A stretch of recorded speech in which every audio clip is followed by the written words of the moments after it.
Good evening, ladies and gentlemen, and welcome to Third Down Thursdays, the tornado edition. I am in the middle of a tornado warning right now, which I can actively see from my balcony. So, if heaven forbid, something happens, I will be running into the bathroom that's right there. I could still just move my computer, do the show in there. We'll see. But welcome everybody. I'm joined this evening by Cy Ingersoll, my wonderful producer. Brucey Bruce is out with a little situation he's got to take care of, so it is a chaotic night here at Third Down Thursdays. But Cy, how are you doing, brother? I'm doing good. Unlike you, I'm not personally under a tornado warning, but a couple hours away is under a tornado warning. But we're good. We're great. We're on spring break right now, so I'm just living my best life. I woke up at like 2 o'clock today, watched Big Bang Theory. Uh, got my pregame Chick-fil-A in. Life's good. Life's great. We got back on roll with Beer vs. Ivy on Tuesday, which if you guys haven't tuned into Beer vs. Ivy, tune in. Subtle plug. With MLB season rolling around, we're gonna have some good episodes coming. But I'm doing good. What about you, MJ? How's life treating you? I'm doing great. This is my day off, so I got a bunch of work done today. Broke some Packers news, the usual. And what a day. I'm real thrown off because that tornado was like right there. I sent you guys the picture. Yeah, you sent me the video. It's swirling. It's going. It's like 4 miles away, so we're fine good for the moment. But nothing way. Yeah, but yeah. Oh my gosh, I slept in today too. I can see. I have my door to the office open. I can see the lightning as it's popping right now. I don't know. I don't think you can see it behind me because it's so dark. But no, yeah. But that's good though. We don't need to see no lightning. Like I'm also getting text messages about my store possibly closing. Yikes! This will be interesting. This will be quite the day. How are we doing, Sai? We're good. We're good. I mean, I'm doing better than you, but I mean, that's okay. Like, I don't gotta worry about no store shutting down. I don't gotta worry about no tornado gonna hit me. I just gotta worry about a roommate. But he ain't gonna do nothing to me. So those are quite different worries. Those are quite. I know. I'm just here, man. I want my best life. Oh my gosh. All right. Well, to start off, since I was messing around with it earlier, so I got some information today, some decent information that Micah Hyde and the Green Bay Packers might be looking for a reunion in 2024. For those who don't remember, Micah Hyde was in Green Bay for 4 years at the beginning of his career, played the last 7 in Buffalo, was an all-pro in both locations, and he is 33 years old now. He's going to be 34 when the 2024 season begins, and it'll be interesting because it would be a very low number, honestly, something kind of similar to the AJ Dillon contract that just came out. So I'll be interested to see where that goes. Because there is interest. I mean, at this point, it basically seems like 1 more year in Buffalo, 1 year in Green Bay, or retire for Micah Hyde. And for a Packers team that's going to be really young still, I would like to see it. They need a veteran in there somewhere. The oldest guy on their team is Preston Smith, who's 31. He's the only player above the age of 28 who is currently under contract for the Green Bay Packers. And Cy, I mean, I know the youth movement is good, but that's a youth movement's great, but that's young. Yeah. I think that the Packers do need to bring in Micah Hyde, especially with losing Darnell Savage to Jacksonville. They're lacking. Which I was happy about, but yeah. I mean, it's still a loss. It might not. Oh, here we go. Okay, the real question is, how loud is it? Like, is it? It's not that loud. Okay, that's fine. Well, as long as you guys are good and I'm not destroying your ears, we're gonna keep going. Love to see it. But yeah. How bad is it? We good? Yes? Maybe? Yeah? We're good? Okay. It's really lightning. Really? Okay. Really lightning. Okay, real quick, Connor. come and hop in here so I can take a look outside real quick, just to make sure that we're okay, and then I'll come back. Look who it is. Hey. I'll be right back. Have fun, buddy. Here. Anyways, I've been doing writing for my show. I'll tell you why I've just now started writing for my show, but you can continue what you were talking about. I was gonna continue my little Micah Hyde tangent, and we can get to you. With Micah Hyde, it's a veteran.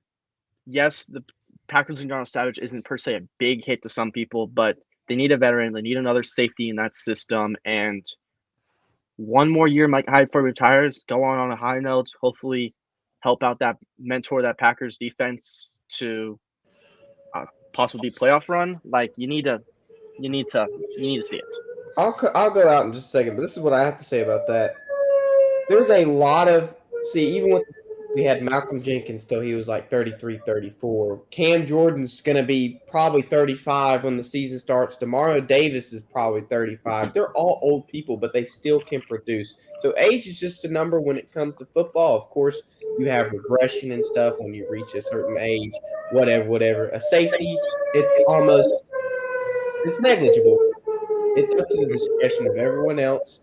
I think that a safety, if it can still perform, he can still perform. Shoot, I watched Brian Dawkins' Hall of Fame speech last night, and it was fantastic. But the man played 16 years.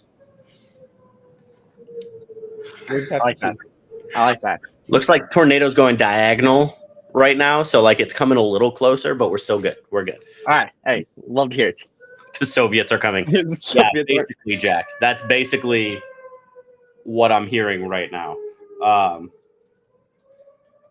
Nah, it's cool. It's cool, but continue your Micah Hyde tangent because I think they should do it.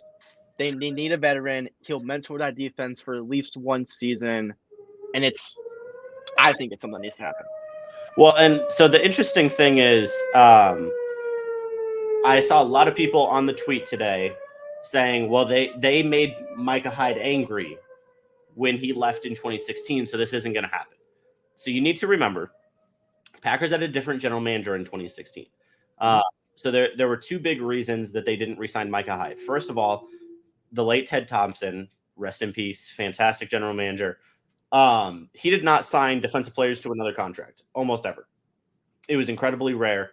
Definitely not a third contract, but he almost never signed them to another contract because it was too expensive. That's why so many great Packers players left in what the Packers fans thought was too early of a timeline, right? Mm-hmm. You have Jordy, James Jones, Greg Jennings, now, Micah Hyde back in the day, now Aaron Jones. Like, Packers fans get so butthurt because they think, well, these players are still good. But then time and time again, the Packers draft incredibly good replacements for these guys.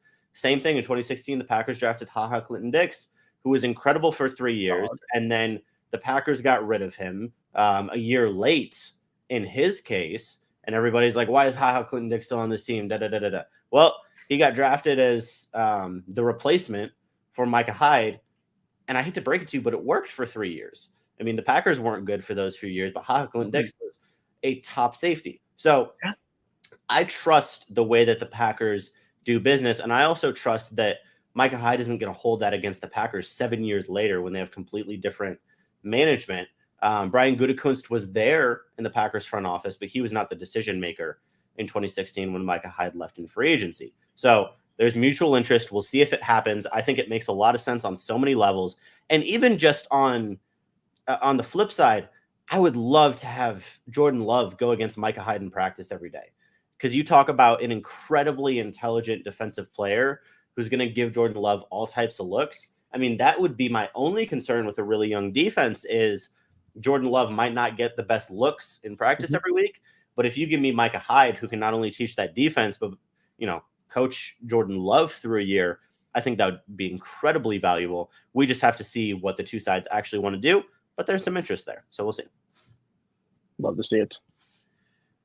All right. So Sai, let's see what time we got, like 5 minutes. Yes, we do. So I'm curious. I'm sure you talked about this on your show, which is awesome. But if you can give me just a quick 5-minute synopsis of Cardinals spring training so far, I am curious how we are feeling going into the year? It's a mixed bag right now, Cardinals, like spring training wise. We Okay. have our bullpen, which is firing on all cylinders. The new additions of Andrew Kittredge, Ryan Fernandez, the returnees of Giovanni Gallegos, Ryan Helsley, Riley O'Brien, like Jojo Romero's getting lit up a little bit, but our bullpen is firing on all cylinders. Andre Palante is back like he never left with this brand new death ball is what they're calling it. Imagine it's a curveball that just dropped. It's a curveball that has no movement. It just drops. Like 3,700 RPM. Like it's something that's 37. 3,700 RPMs. Like it That's just drops. wild. It is insane. The injury bug though was arguably our biggest problem. Just came out officially that Tommy Edmonds going to start the year on the IL with continued wrist discomfort from a surgery that he had during the offseason, which nobody knew about. Our GM, John Mozeliak, came out in a conference like earlier this year and said, oh, yeah, no, nothing happened. No, everybody's healthy. And then like a couple days later, oh, yeah, Tommy Edmonds had surgery. We don't know if he's going to be back in time. And now it's confirmed that he's going to be out for opening day, and that's supposed to be our center fielder. So that's a little head scratching. Lars Nootbaar has 2 undisclosed fractures in his rib cage, so he's out for a couple weeks. Should be good for opening day, but who knows? Arenado's playing with chip on his shoulder, which is something you love to see. Sonny Gray has got injured, pulled his like lat or his glute or something, and he's also trying to work his way back to being healthy, but he just threw a bullpen, like 30-pitch bullpen, like 80% effort. Felt good. Our training staff's watching him. Our GM's watching him. All of our managers watching him. It was all good. It was all great. He's feeling good. He should be good by opening day. Fingers crossed, because who knows what's going to happen. Lance Lynn just threw 4 scoreless today, which you love to see because Lance Lynn got rocked last year. Miles Milkis isn't looking too terrible. Steven Matz isn't looking too terrible. Kyle Gibson is looking terrible, and I could have predicted that. Shocker. The old man Chad over here. We knew that. Oh yeah, no, we definitely did know that. And I'm mad just ever so slightly because in the beginning of the offseason, I thought Gibson was going to be better than Lance Lynn, and it's looking like vice versa. And Jordan Montgomery and Blake Snell are still free agents. Regular season starts in a week, and we're not going to sign them. And I just think that's really head scratching, because we could sign them to just a 1-year, $15 million deal or something like that, and just tell them to go pitch. But that's not going to happen, which kind of sucks. But my biggest riser, my biggest person who I've been keeping an eye on this spring training, the center fielder by the name of Victor Scott III. He's a speedster of an outfielder. He has 80 grade speed, which is high speed you can get. Decent arm strength. Really? He's batting like, yes, quick. Stole 100 bags last year in the minors. Like, holy! I'll put some. I'm listening. I'll put some A's reference on you. He's like Esteury in a lot of ways. Okay. Similar speeds. He's better of an athlete. Not the greatest arm strength per se, but that's something he's working on. But his hit tool, he's laying down bunt singles. He's hitting gap doubles. He's got no power. He's like a gap to gap hitter. He's working on lifting the ball more, because he had pop when he's at West Virginia in college. He had pop, but with Tommy Edman being injured and Dylan Carlson not confirmed nor deny if he's going to get the center field nod for opening day, Victor Scott could crack the opening day roster and become a mainstay, which he's a top 100 prospect. Saw him play in Peoria. I wrote a whole report about him from my composition class last year. Nice. Like, love the kid. Love what he brings. He's got a good vibe to him, good ego. He's not too cocky, and it's just I feel optimistic. Okay. I like that. Are we talking like wild card optimistic, division optimistic? I'm division optimistic. Okay.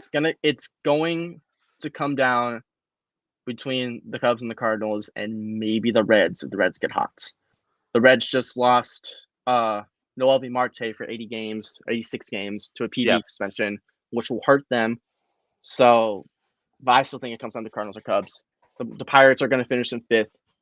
The Brewers sold off a lot of pieces, and I don't like what they have. Yeah, Willie Contreras is good. Reese Hoskins probably gonna have 30 home runs, but I'm not confident in the Brewers, so I think it's gonna be a 3-team race. I'm not confident in the Brewers either. I'm not gonna lie. See, look, we're one the same. We're one the same. Well, I mean, Bearman's talking.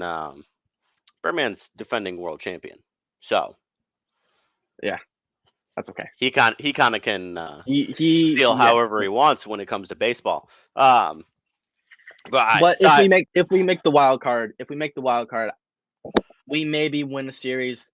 I just don't feel confident in our starters. Our bullpen's going to be good. I'm going to be iffy for starting rotation up until the All-Star break. Well, I think the Cardinals are still a piece or two away from actually contending. Not to say they can't win the division or win a playoff series. No, I'm with you. But the unfortunate thing is, and this will be my last thing before we get to Connor, the way that baseball is right now, and I'm not one of the people who goes all the way to like they need a salary cap, because I do like the way that in baseball you need to develop and be willing to spend money. Like you have to be able to do both, because in football it's way too like you got to find these steals in the 7th round in order to have a quarterback on a rookie contract and be able to win a Super Bowl. No. In baseball, if you're in a good market, go spend some money, or if you're in a smaller market, spend whatever you got, but you still got to develop. But the way we are right now, the Dodgers have spent so much money. They have taken that to the nth degree where it's like, I don't know how a team like St. Louis, even though they have spent some money, because how much was the Arenado contract? Like that was not cheap, right? A couple $100 million. it's a couple $100 million. I think I want to say 162 because he got the contract with the Rockies and then opted in. Okay, so but when you compare that to Shohei's $750, no, like no, exactly. That's just almost impossible to compete with, and so that's why I think an owner like John Fisher in Oakland kind of just gives up because he's like, well, I don't have Dodger money, so I'm not. How can I beat the Dodgers when I don't have Dodger money? Well, you don't have to have Dodger money. You didn't have to spend $750 million combined in the last 20 years to re-sign all of the guys that you have let go. And then here we are. So we can get to that more later. But that's the contracts. I know that Shohei's going to be good and all for all this, but those last 10 years of the contract where they're going to have to pay him all that money, it's going to backfire for the Dodgers. Well, not really. Because no, because that money, when it's deferred, it doesn't count against their cap or against their luxury tax when it's deferred. Right. So right. So they're paying him all that money. The owner has 10 years to save up the money, or however he wants to do it. The Dodgers have 10 years to do that. So they've got plenty of time. Like they wouldn't have done that deal if they were worried about paying out that money. It's a win-win for both because they basically get Shohei for nothing counting against the luxury tax, and Shohei gets money after he's relevant. It's a win-win. So, but you know what else is a win-win, Todd? You know what else is a win-win?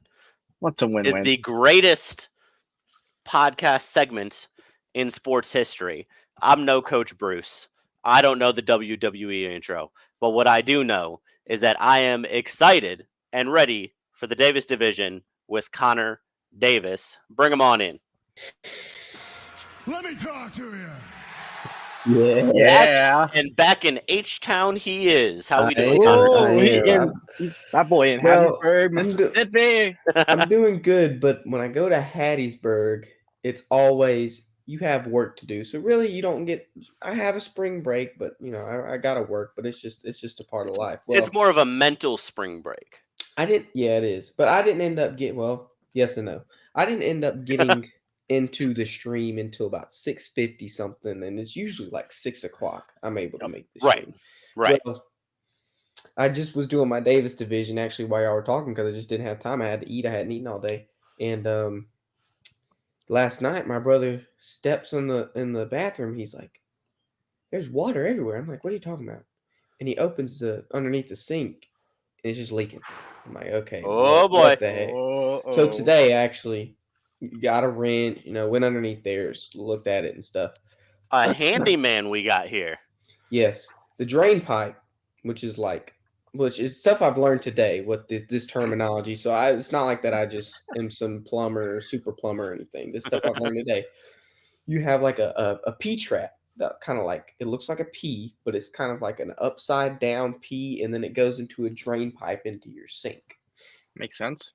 Well, that drain pipe was plastic, and there's usually supposed to be metal, and it had Mhm. like two just oblong shaped holes on after I twisted out one side and another side. I'm like, oh, okay, that's not good. So I was like, okay, it's 5:20. Let's go to Home Depot. Let's just get the stuff we need for it, and we'll fix it later. Because I got the show at 7, whatever. Well, we go to Home Depot, look around all this stuff for the correct measurements and whatnot.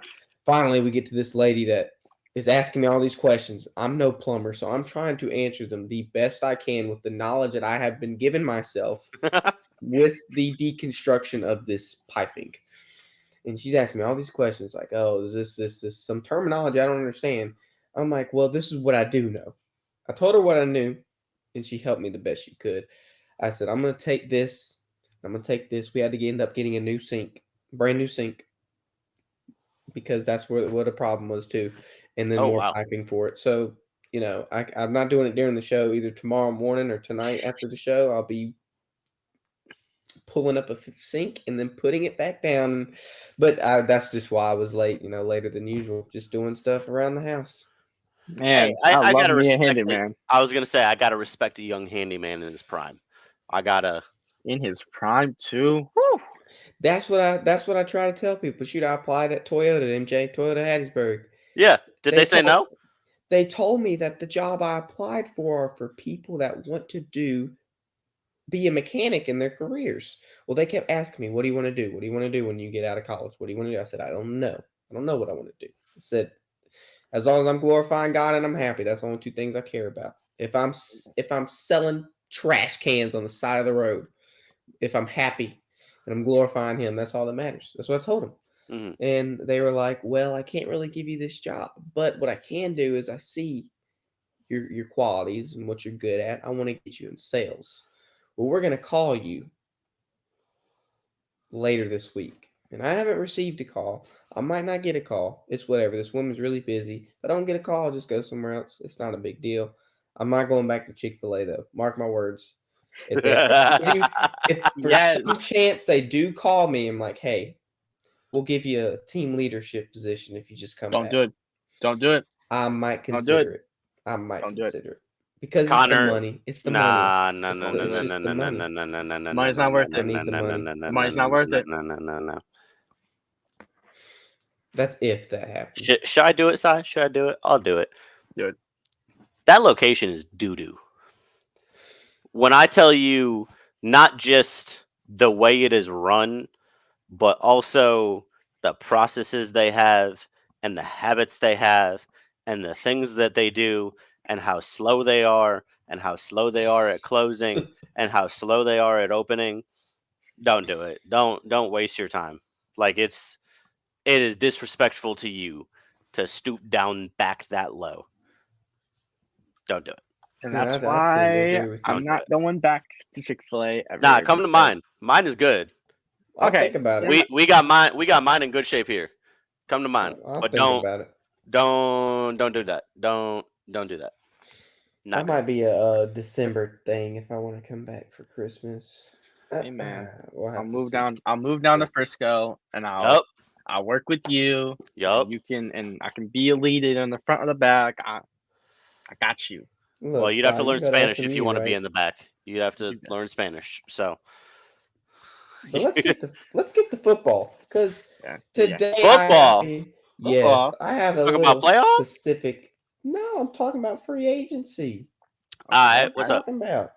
I We have listen. a We listen. quarterback themed Davis division today. Ooh, And so we're going to be talking about Saucy. quarterbacks. And if we can get to the trivia, I also have a quarterback themed trivia. Oh, if we heck can yeah. get to it for tonight, which is very interesting. But there are only like 25 guesses for this. So we're going to have to do the trivia. but Oh, it's we're gonna have to do like It's a 1st to super cool 6th one. or something. Yeah, we might have to do something like that. But Okay, let's get I'm ready. into it. At the beginning of free agency, we saw a lot of stuff happen, whatnot. Just people that are trying to solidify places in their teams. We saw somebody like Tampa Bay.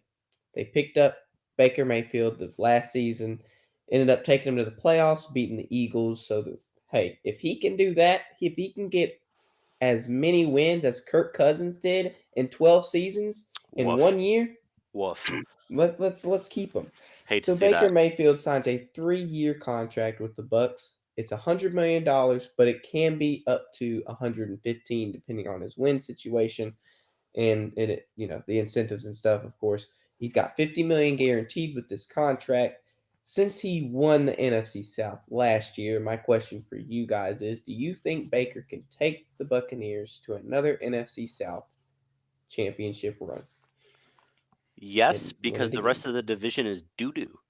Like, I actually like the offseason the Panthers have had. I'm not going to predict them to win anything ever again because I predicted them to win the NFC South in my preseason article last year. Didn't go Yeah, you so did. well, so they're on my hit list. But and then no disrespect to the Saints, Connor, but I don't even know if they've done anything relevant other than release Slant Boy.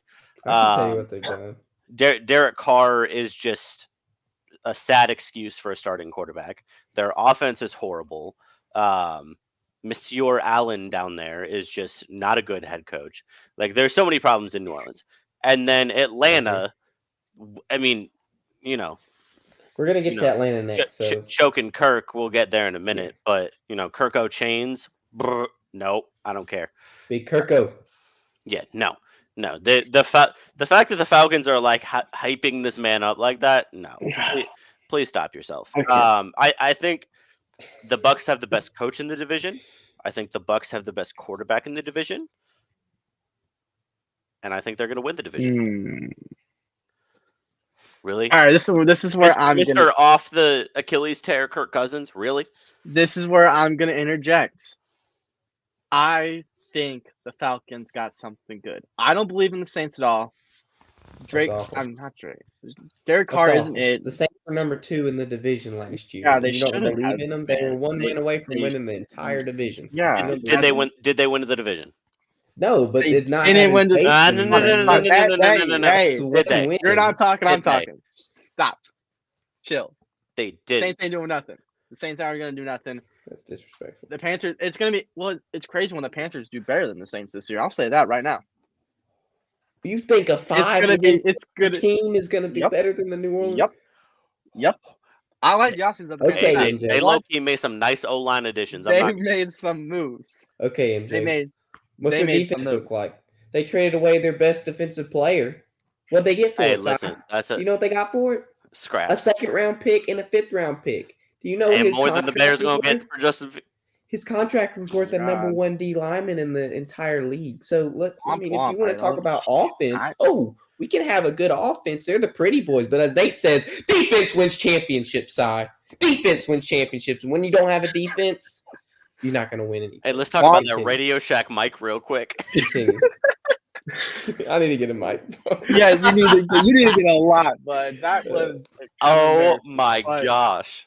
No, I think Atlanta's got something because yes, off the Achilles tear, Kirk Cousins. It's a question mark, but that's the only question mark they have in my eyes. No, they have a lot of them.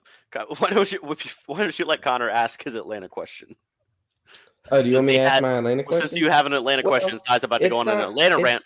Ask the Atlanta question, and Sai it's can about go on the his trade that happened in Atlanta with the quarterback. Okay, that's fine. Go ahead. It's just who won the trade, but it has Atlanta in it. But I'm going to talk about Kirko. Okay, well, Kirko Chains. Okay, then go ahead. so let me get to my next one.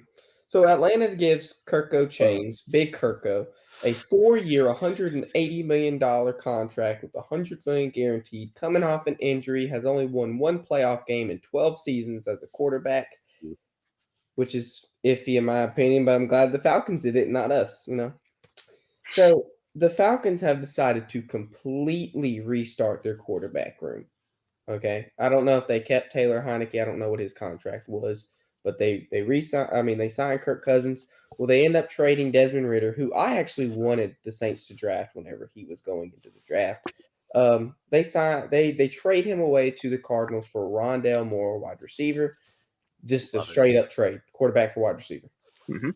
My question is, who won the trade? Where do we see these two players going? Is Rondale Moore going to be more beneficial to the Falcons, or is Desmond Ritter to the Cardinals? What do we see? Well, Go ahead, son. it's gonna for who won the trade. It's Atlanta. Rondell Moore is wide receiver. He's wide receiver 2, wide receiver 3, depending on how you want to look at it. In Atlanta right now, Desmond Ritter's not touching the field unless Kyler gets injured. It's still Kyler Murray's job in Arizona. It's his job to lose. Ritter was going to ride the bench regardless, whether it's behind Kirk or whether it's behind Kyler. The fact that Arizona wanted to take a risk on him and see if he had something as a backup in case he has to come in for an injury, sort of like how Jacksonville traded for Mac Jones for a 6th-round pick. Like, Atlanta won that job. Rondell Moore and Darnell Mooney are going to fight for who's the wide receiver 2, who's wide receiver 3. Drake London's still the 1. Kyle Pitts is going to get targets. Bijan's still there. Tyler G is still there. Like, it's Atlanta won that pretty easily in my eyes. Well, I tend to disagree, but I'm gonna let what MJ say. So I think this is a win-win for both teams, really. And it's, first of all, it's rare that you get a player-for-player straight-up trade in the NFL. Yeah, this is That fair. rarely happens, especially quarterback for wide receiver. But I do think, and to your question, Connor, Taylor Heineke is still under contract in Atlanta. So you've already got a backup. And what NFL teams do a lot of the times is they want their backups to be similar play styles. Desmond Ritter is not the same play style as Kirk Cousins. Desmond Ritter is more similar, not saying he is the same type of player, he is more similar to Kyler Murray in Arizona. So with a quarterback like Kyler Murray, who does have a limited injury history, but a little bit of an injury history, I think that's a really good move for Arizona. Then on the Atlanta side, Drake London is their number 1 wide receiver. According to the press conference with Kirk Cousins, hopefully Kyle Pitts gets some more targets now, with Arthur Smith being gone as well. But then behind Drake London, all you had was Darnell Mooney. And so I think Rondale Moore and Darnell Mooney behind Drake London, I think that's a pretty good wide receiving trio.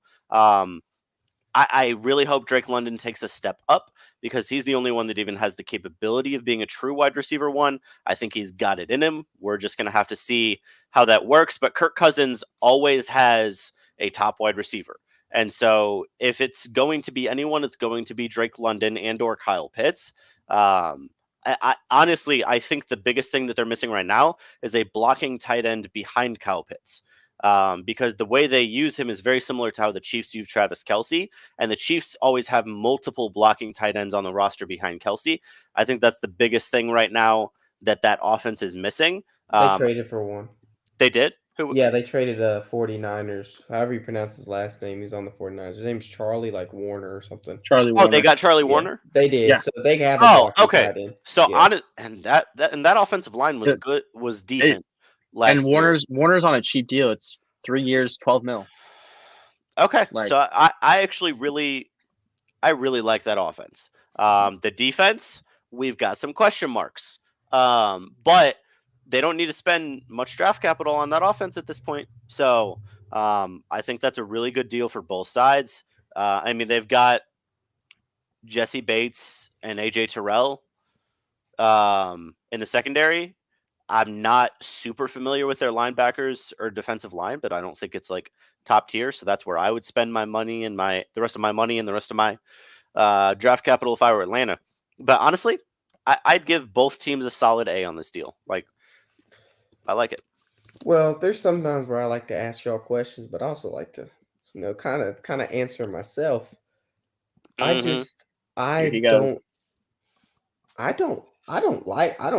think Cardinals won this trade big time. I think when you have a potential starting quarterback And Desmond Ritter was a starter for the Falcons, so we can label it as potential. If Kyler Murray gets hurt, it is not going to be Clayton Tune that takes over for Kyler Murray. I will tell you that. It will be Desmond Ritter. Now, Rondale Moore, I just looked up his stats, and I thought, honestly, they were going to be a bit better than what I just saw. His last year, and even though he played only 13 games, I guess it was to injury, he only had 260 yards receiving for the Cardinals. That's not good. I mean, unless you see like a potential in this man, I don't see him touching the field. Now the Falcons just also got Ray McLeod, which is more of a special teams player. Whether they want to push him up in the wide receiver depth chart is I don't know. He's more of like a returner or So he a was with special team he was player. with the 49ers, and he was the main guy taking punt and kick returns. Now I like Ray McLeod. Yeah, he was in Pittsburgh doing it as well. He went to Clemson. I like Ray McLeod, but I think 100%. I do not see this as a win-win trade. In my opinion, the Really? Cardinals won this trade. No, I just told you. Rondale Moore had 260 yards in 13 games last Okay, year. Rondale Moore That's also bad. was That huge. is bad. I don't want him as they had my a- wide receiver. Who was his had- quarterback? It doesn't They had matter. Clayton Tune. It doesn't matter. the It doesn't matter. Pastronaut, and If he you was are like a You're the saying rock the that person people- throwing you the football if doesn't you are- matter? If you are a wide He wasn't a receiver wide receiver one, one. you should have more than 260. He's not a yards. wide receiver one. He's not a one. Who He's was a- one? he's a three. Who Above was him. one? Hollywood Brown and then Trey no, McBride. Hollywood Brown was not in Arizona, was he? Yeah. Last year? Yeah. Okay, well then I guess he was number one. But look, And then Trey McBride, their tight end, was used as a 2 because that's what got rid of Zach And Ertz. Michael Wilson. but still, and I the don't like the trade. Exactly. I like Desmond Ritter. I think Desmond Ritter is. I don't know if he will eventually be a starter. He I won't. just He will not.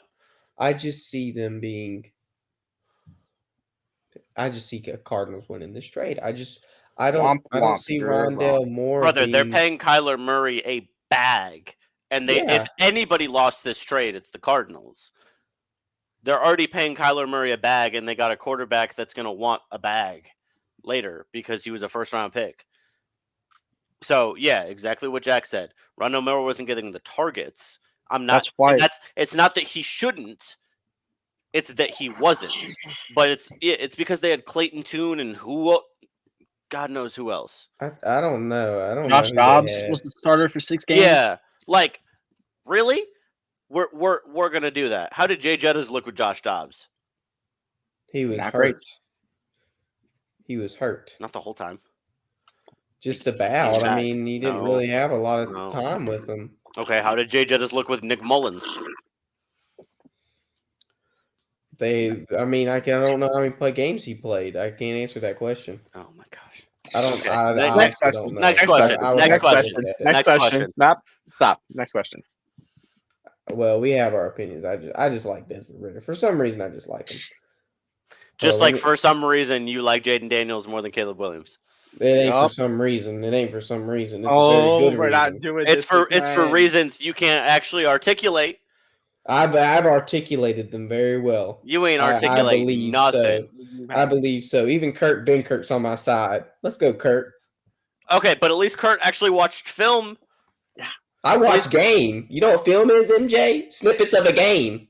I don't Uh-huh. need to watch film if I watch football. Okay, then why can't you tell me anything I that have. Jaden Daniels does better than Caleb Williams? Have I it. have. But we're not getting on this. This is a. All you said this was is a Caleb Williams was bad pre-draft against top 25 conversation. teams. You couldn't give me This is- a single attribute, a this single is quality. this is a pre-draft. You're like Jaden Daniels is conversation. that guy. He is that guy. He's We're that gonna guy, watch. MJ. We're gonna watch. We're He's gonna watch. so talented. He is the best quarterback in that draft. At least He Kurt is. can actually talk about, okay, this is their pocket presence. This is how they read this defense. This is their arm strength. This is their ability to make this throw inside, outside, vertical, underneath. What'd you say? Hey, yo, Jaden Daniels' counting stats were awesome, brother. They were so good. I said a lot more than that, MJ. But this is a. I will pre-draft go back. conversation. I will go back and watch that show tonight and clip it. I've said a lot of stuff about Jaden Daniels on The the show's already on breakdown, YouTube that we're talking but you about. don't- Yeah. You don't watch it, so The full 30-minute clip is already on YouTube of you I- guys arguing over this, and you were right. Co- Like, okay, Connor. Connor, respectfully, Connor, just you're wrong. And if you're right in 5 years, awesome. You're right in 5 years. Right now, though, you are dead wrong. I'm wrong Jay about Daniels is the what? third QB in the class. Speculation? I'm wrong about speculation? What am I wrong about? Yeah. No, you're wrong for so you just said it. You're speculating. You No, just said I'm it. saying y'all are You- speculating. you just said it. No, I'm saying you y'all are said you were Your speculating. exact speculating. words were just I'm I'm saying wrong I for am wrong speculating. because of y'all's speculation. That's not what you Mm, said. That is what That's I not am what you said. That's not referring what you to. said. That's not what you That said. is what I cannot see. Yeah. Jack says fire. I can't be fired up because my Radio Shack mic. It will. Right. Read it right. No, you're it getting will fried. You're literally- not getting. fried. I Read it will right. literally. Read it fired right. up. I can't. My You're- Radio Shack mic will go crazy. That's I fine. need to get in my For it does. people who I don't hope it believe does. us, go back and watch the video from the Senior Bowl Senior week Bowl in special. Mobile. We talked about this, and I love Connor with all my heart. We ripped into shreds a little bit Yeah, y'all did. about not being able to Yeah. articulate. And if you want me to articulate it, I will come back before the draft and I will get you Okay, that's fine. everything that your little heart desires for me to make this an Connor, how argument. about this? We will schedule a special show, just you and me, Oh, where- I'm in there too. I'm in the where background. where you and I can in depth and bring evidence and examples about why Drake May's better. we like Caleb Williams versus Jaden Daniels. And I will Okay. give you your full opportunity Okay. to give me the film, give me the numbers, give me the data, and we can actually discuss. Because I would like to hear your intelligent thoughts, but you haven't given me the intelligent ones. You've just given me the biased SEC crap. I need to get the numbers Yeah. in order to Yeah. help my Yeah. argument. Yes, And I will. We'll do our research. We'll get this But- scheduled, but for now, go back and watch us fry him on Senior Bowl week. Anyway, go I ahead. will get back there. Yes, views are views. I don't care if you go watch me get fried. It doesn't bother me. As long as you're watching it. That's all I care about. Oh, But look at him. That's what I like to hear. What a guy! Let's What get a man. let's get Fuck, to the that's why last. we're repping the Reese's hat today. I just knew. Oh, I didn't realize it was. I just knew this was gonna be talked about. We were repping from the get go. I love the Reese's hat, honestly. The only thing I didn't love was them caramel Reese's cups. Some things were like diabetes. You're a fraud. You don't know what you're talking about. You know what I do love? 462,000 views on a tweet. Hey, Did you thanks get for that? Yeah, just Yeah. today. Yeah, The Micah today. Hyde tweets. He Do went your from like research like a 40K to stable person. 116. I no. Okay. After this, we're gonna talk about the Aaron Rodgers thing. So Yes. we're gonna Yeah, we need we're gonna to. talk about Yes, that. we are. Go ahead, Connor. Last I one. would, That's I what would we got, love for yeah. y'all to talk about how people would. Well, never mind. I don't want to say that. Yeah, That's yeah, too, that's I guess my that's too political. Next question. I don't want to say that. Next Let's Oh, go question. to I'll get political in a little bit. Next Don't question. worry about it. Okay, good. If you'll talk about what I'm thinking about, I'll put it in the Probably. chat. Yeah. Okay. So this is why I saved this one for last, because I think this is probably the most interesting one, especially because I saw this man's potential. I don't know if y'all saw it or y'all agree with me, but the Commanders are doing away with their starting quarterback from their past year. The Seahawks are giving them a third and fifth round picks for Sam Howell, a fourth and a sixth, which I think is highway robbery, in my opinion, because I think his numbers were better. I mean, they're better than a third and fifth in my opinion, but I don't know what y'all think. So, is Howell a starter in Seattle? Does he pass up Geno? Because we know you have a Geno effect. They have that team-friendly deal with Geno. If he were to go back to his bad, I will say bad because they were bad. If he goes back to his bad starting abilities, they will have another quarterback in his place. Well, they lost Drew Lock. Of course, they had to get somebody there. So Howell starts in Seattle, but the Commanders are definitely drafting a QB at number 2. My question for y'all is, who's at number 2? Who's going at number 2? Go ahead, Cy, because I'm gonna make him mad. I know. From what I heard, from what I've been hearing at the little bit of the Senior Bowl, what's up, Riley? From what I've been hearing at the Senior Bowl and at the Combine, Drake May is going to. I do not see in any shape, way, or form Jane Daniels is not going to go 3. It's going to be Drake May. He is QB2 in the class. I'm sorry to break it to you. I like Drake May. I like Drake May. I Drake May. honestly think Drake May might be better than Caleb Williams. So that's another story. What are you talking? Nah. You can't just say nonsense and expect to get away with it. It's Drake May. Drake May is going to, I like Drake May. especially with Sam Howell gone, they won't have two Tar Heels in the same room. And that was yep. That was So what we had talked about. Yeah. That's why I didn't have him going to Commanders, because it might be bad for the locker room and stuff. It wouldn't. My one thing I will say to that is, it wouldn't have been. Thank you, Jack. I agree, but nah, it wouldn't have been bad for Not the as bad locker as room Twitter. because it wouldn't have been bad for the locker room because, frankly enough, they knew each other from college. They are best friends to this day. It would have been like good friendly competition. But with Sam Howell gone, it's Drake May 100%. Unless for some godforsaken reason, Caleb Williams doesn't go 1. That's the only shape, way, and form that Drake May doesn't go 2. Is if Caleb Williams was there. But Caleb Williams is going 1. Hate to be that guy. So that's what I got. MJ, go crazy. I already know what you're gonna do. So just start talking. No, so there are so many things here. First, let's just start with number 1, because I think that from everything I have heard, and I know I'm not very popular these days in the Chicago Bears community, which is fine. They don't like you. 1.2 million views. Suck it. There he goes. That's tough. I mean, and I got the money right, so that's, you just hate to see that. Caleb Williams is going number 1. I understand Justin Fields hasn't been traded yet, and I'm gonna shout out a specific idiot that I saw on Twitter today. Where are you? Oh, there we go. Justin Fields fan club at Justin Fields FC on Twitter said, anyone that doesn't see what is truly happening is delusional. Justin Fields is the Bears QB1. The Commanders are trading up to number 1.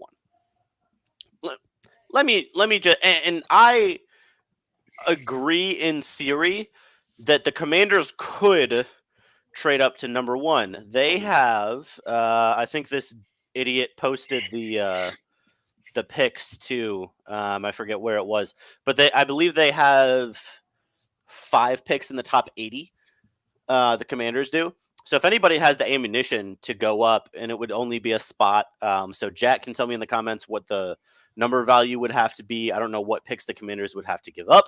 But in theory, if the Bears wanted to be stupid and take the worst passer in the NFL from 2023 and build around him, they could do it. But that, I think, is way more likely. And that's not even likely. It's way more likely than Justin Fields staying. I think it would be hilarious. Just imagine Justin Fields and Aaron Jones beating up on the Bears while on the Vikings. That would feed families. I hope so. If they draft Caleb Williams, I honestly hope so. That would feed families. So then let's look at number 2, right? You have to look at the type of quarterback that runs the type of system that they are in. And now I'm not going to lie, Jaden Daniels does fit because Eric Bieniemy is gone, but there's still going to be some hints of his offense in Washington. It's really hard for me to figure out who they're going to pick it to. If I had to put money on it right now, it would be Drake May. And I think it's going to be one of those Zach Wilson situations, honestly, where they're going to convince themselves that it's Drake May. And then somebody like Jaden Daniels, like Justin Fields did, is going to fall to somebody in maybe the late 8 or so or early teens. I don't know if they're going to take Jaden Daniels. I would not, and I know I think that's what Jack wants. But Jacoby Brissett is in New England. Yeah.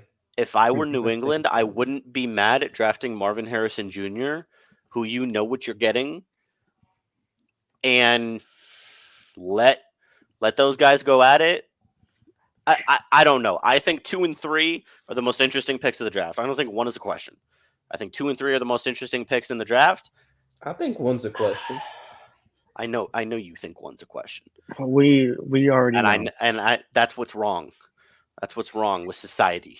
It's not that I think Caleb Williams is bad. I think he'll be bad on the Bears. I just Okay. don't like him in Chicago. So here's my only thing, Connor. I just don't like him in Chicago. I agree that the Bears ruin quarterbacks, right? I think he'll get ruined there. I don't disagree. Like, you and I agree on that. Let's be clear. But I need you to understand this. The career suicide that it would be, and I know I've said this before and you disagree, but I have to say it again. The career suicide that it would be for Ryan Poles to trade the number 1 overall pick 2 years in a row. Can't do it. They What if- have What to. if he doesn't Can't trade do it? it. What? What if he You're, doesn't? oh trade my! it and just Because you take think they're somebody gonna else at take. number They're gonna. one? You think they're gonna take Marvin Harrison 1? That's not happening.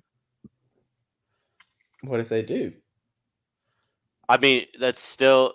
What if they keep Fields? They don't I think have that's. to do a I think that's. contract with I him. think that's equally career suicide. Mhm. Is it You though? have to. Because you could trade down to. You could trade Yeah, down because if you're not going to take a quarterback, you have to trade down. Mhm. There's no. You can't sell. This isn't draft day with Kevin Costner. You can't sell taking Mac at number 1 and then doing some hooky pooky stuff and Get getting back up to number get 5 Marvin Harrison, to yeah. get Marvin. No. We're not doing that around here. like I know that Poles has pick 9, and who knows what he's gonna do with pick 9. He could try to trade up. I was gonna say he get both- could. He could try to put a package together to get both Caleb and You know, Marvin it'd be Harrison. crazy. But that's You know, going it'd be to crazy. difficult. Yeah, you know, just screw it. The Commanders want all the draft picks in the world. You trade 9 and whatever you need to do to go get Marvin Harrison at 2. Caleb Williams and Marvin Harrison to the moon. That would be. To Well, the then who- moon. Ugh. If that's the case, then Ew. the I just don't like. I don't him. even know. I don't even know if the Bears could ruin that, brother. outside of pick 9, Don't like the him in Bears Chicago. draft stock isn't great. They don't have a second this year because they get up to second Yeah. for Montez Sweat. They have, I think it's like a third and Honestly, I would Two trade my fourths? first next year for Marvin Harrison. I would just draft Marvin Harrison. okay. Well, that's Nah. career. As MJ said, that is career. That is suicide. career. Like, Foles has already messed up once. He's already on it. I mean, you need a wide receiver. If you don't get one, You of need the a three, quarterback. You need a quarterback more. Fields is not the answer. Connor.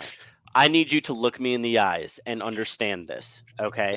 Do you know some of the quarterbacks who had a better quarterback rating and completion percentage last year than Justin Fields? Just let these names sink in before you say any more stupid stuff. Tommy DeVito had a higher completion percentage and quarterback rating and QBR than Justin Fields last year. Aiden O'Connell had These a guys played higher- less games Purdue too, make him so I stop. mean, No. it's Aiden O'Connell was the starter the majority of the year. but they had probably significantly less games played than Justin Fields did. Justin Fields played. the whole season, right? Okay, yeah, they did, but how does that? at Joe all influence Flacco, your argument? pretty boy, almost threw for more yards than Justin Fields did. And Joe That's Flacco crazy. played, what, 5 games? like 6 or 7 games. Justin Fields is not an NFL quarterback. Like, I'm talk not about advocating for him. That's why teams only use him as backup. I'm advocating. That's why he's going to get a for third round him- pick at best for him. I'm advocating that they keep him for one more year and then Why? fix their quarterback situation Why? the next year. Who's the next year's quarterback class is better than Caleb Williams? Nobody. but Your There's a argument lot of good. but- There's a lot of good people in there. no. On that. No, there's Incorrect. not. False. No, there's Not not. I like a Nope. lot of them. Okay, they're Oh, not better You, than you were Caleb about to Williams. say No, you they're were not about to better say than- Shadur Sanders, weren't you? Yes, I he was was gonna at say Shadur. I He like was. Quinn You were Ewers. about I to like say Quinn Shadur Ewers. Sanders too. I All like right, Quinn He's not Ewers. better than Caleb Williams. Get Here- out of here. Here's and Get we'll go outta back here. to this. Ryan Poles could do that. You're right. And then his replacement is going to draft a quarterback. Because he is not okay, I don't care if he's a better scrambler. That's not his job as a quarterback.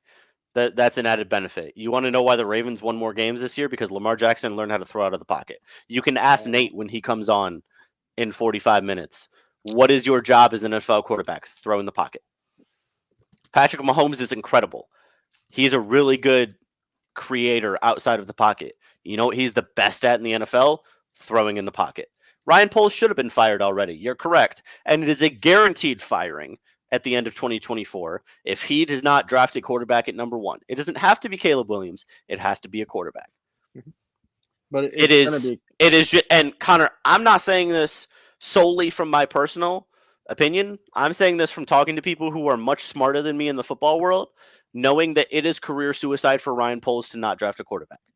I don't think. I'm not saying they George have to Sanders trade is Justin even top Fields. 5 next year in college football quarterbacks. I'm just going to be That's honest fine. with you. That the Not point very is good. going so far over your head. But I get what you're saying. It's Flying career over your suicide head. if he doesn't pick the needs of Chicago. And quarterback. the number 1 need, might I add, is what Quarterback. everyone's saying is a quarterback. And I agree. Right. You need a quarterback. I don't think Justin Fields is your answer. But you have a chance to get the best offensive and defensive player in the draft. Is that better than drafting what you think might be generational talent in the quarterback? I swear I'm going to have to be Bruce today. Connor, what's the just- most important position in football? It's a quarterback 100%. What do you do with the number 1 overall pick? You might draft a quarterback, but No, you. What do you do? What do you do? It's- What do you do with the number 1 overall the pick? Bears went to a Super Bowl without a quarterback. So you're telling me that the Bears defense right now is Super Bowl ready? I'm telling you that if it's been done before, it can be done again. You're telling me that the Bears defense right now is Super Bowl ready? I think it can be. It's a yes or no question. I think it can be.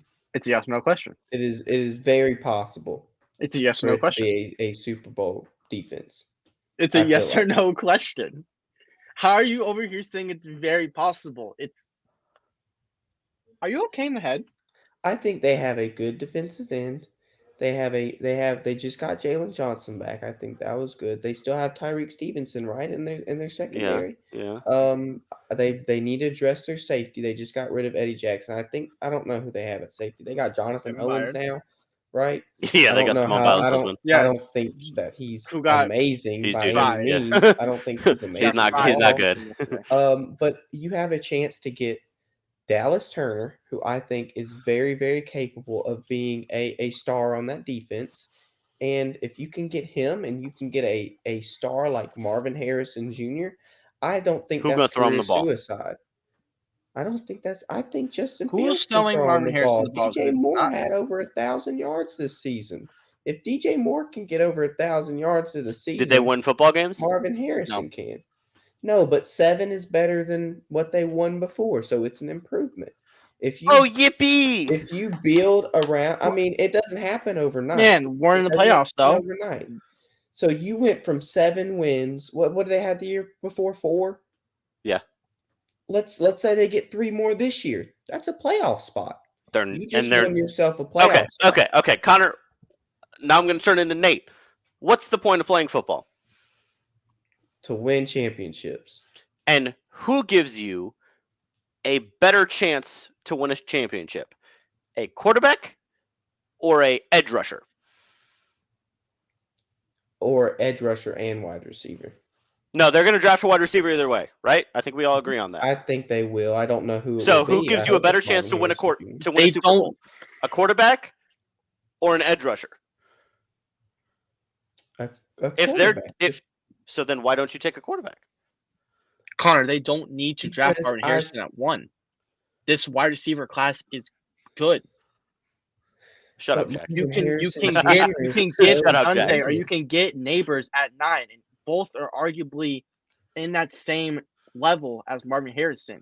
If you're the Bears and you're number 1, that's Justin where I Fields- disagree with you, Si. okay, There is I not don't care if anybody you in disagree. this I really class don't I care think if you what he that disagree. is the means- potential of Marvin Harris. Not even the quarterbacks have I a think what better he means is in track another record draft than- class, than the wide those receivers. guys are the top wide receivers. That's what I mean. Like in a normal draft understand. class without Harrison a Harrison is once in a is 30 a generational guy. talent. I understand that. Yes, a receiver has been drafted number 1 overall for the record, Boo-hoo, that's not. They have. No one. and it can happen again. It can happen again. I need Nate on here. Can I bring Nate on here? No, No. What you can bring on here is some good home insurance, Connor. Goodness. Okay, I'll bring some good home insurance and put Nate on. Erie Insurance says here's to the grown-ups who move, mortgage, mow, and still bust a move. But does your home insurance still fit? Erie helps you protect the home you've grown into, all at fair prices that are often less than the other guys. So how do you find the right coverage? Magic. Nope. Local independent agents who get to know you like this. Your local Erie agent is Building Block Insurance Group. Get a quote today at 704-464-4544. Erie Insurance. And when you call Jeff Wertzevny at 704-464-4544, make sure to let him know that Gator sent you and that Gator is the greatest NFL DB that has ever worked for TDT Media.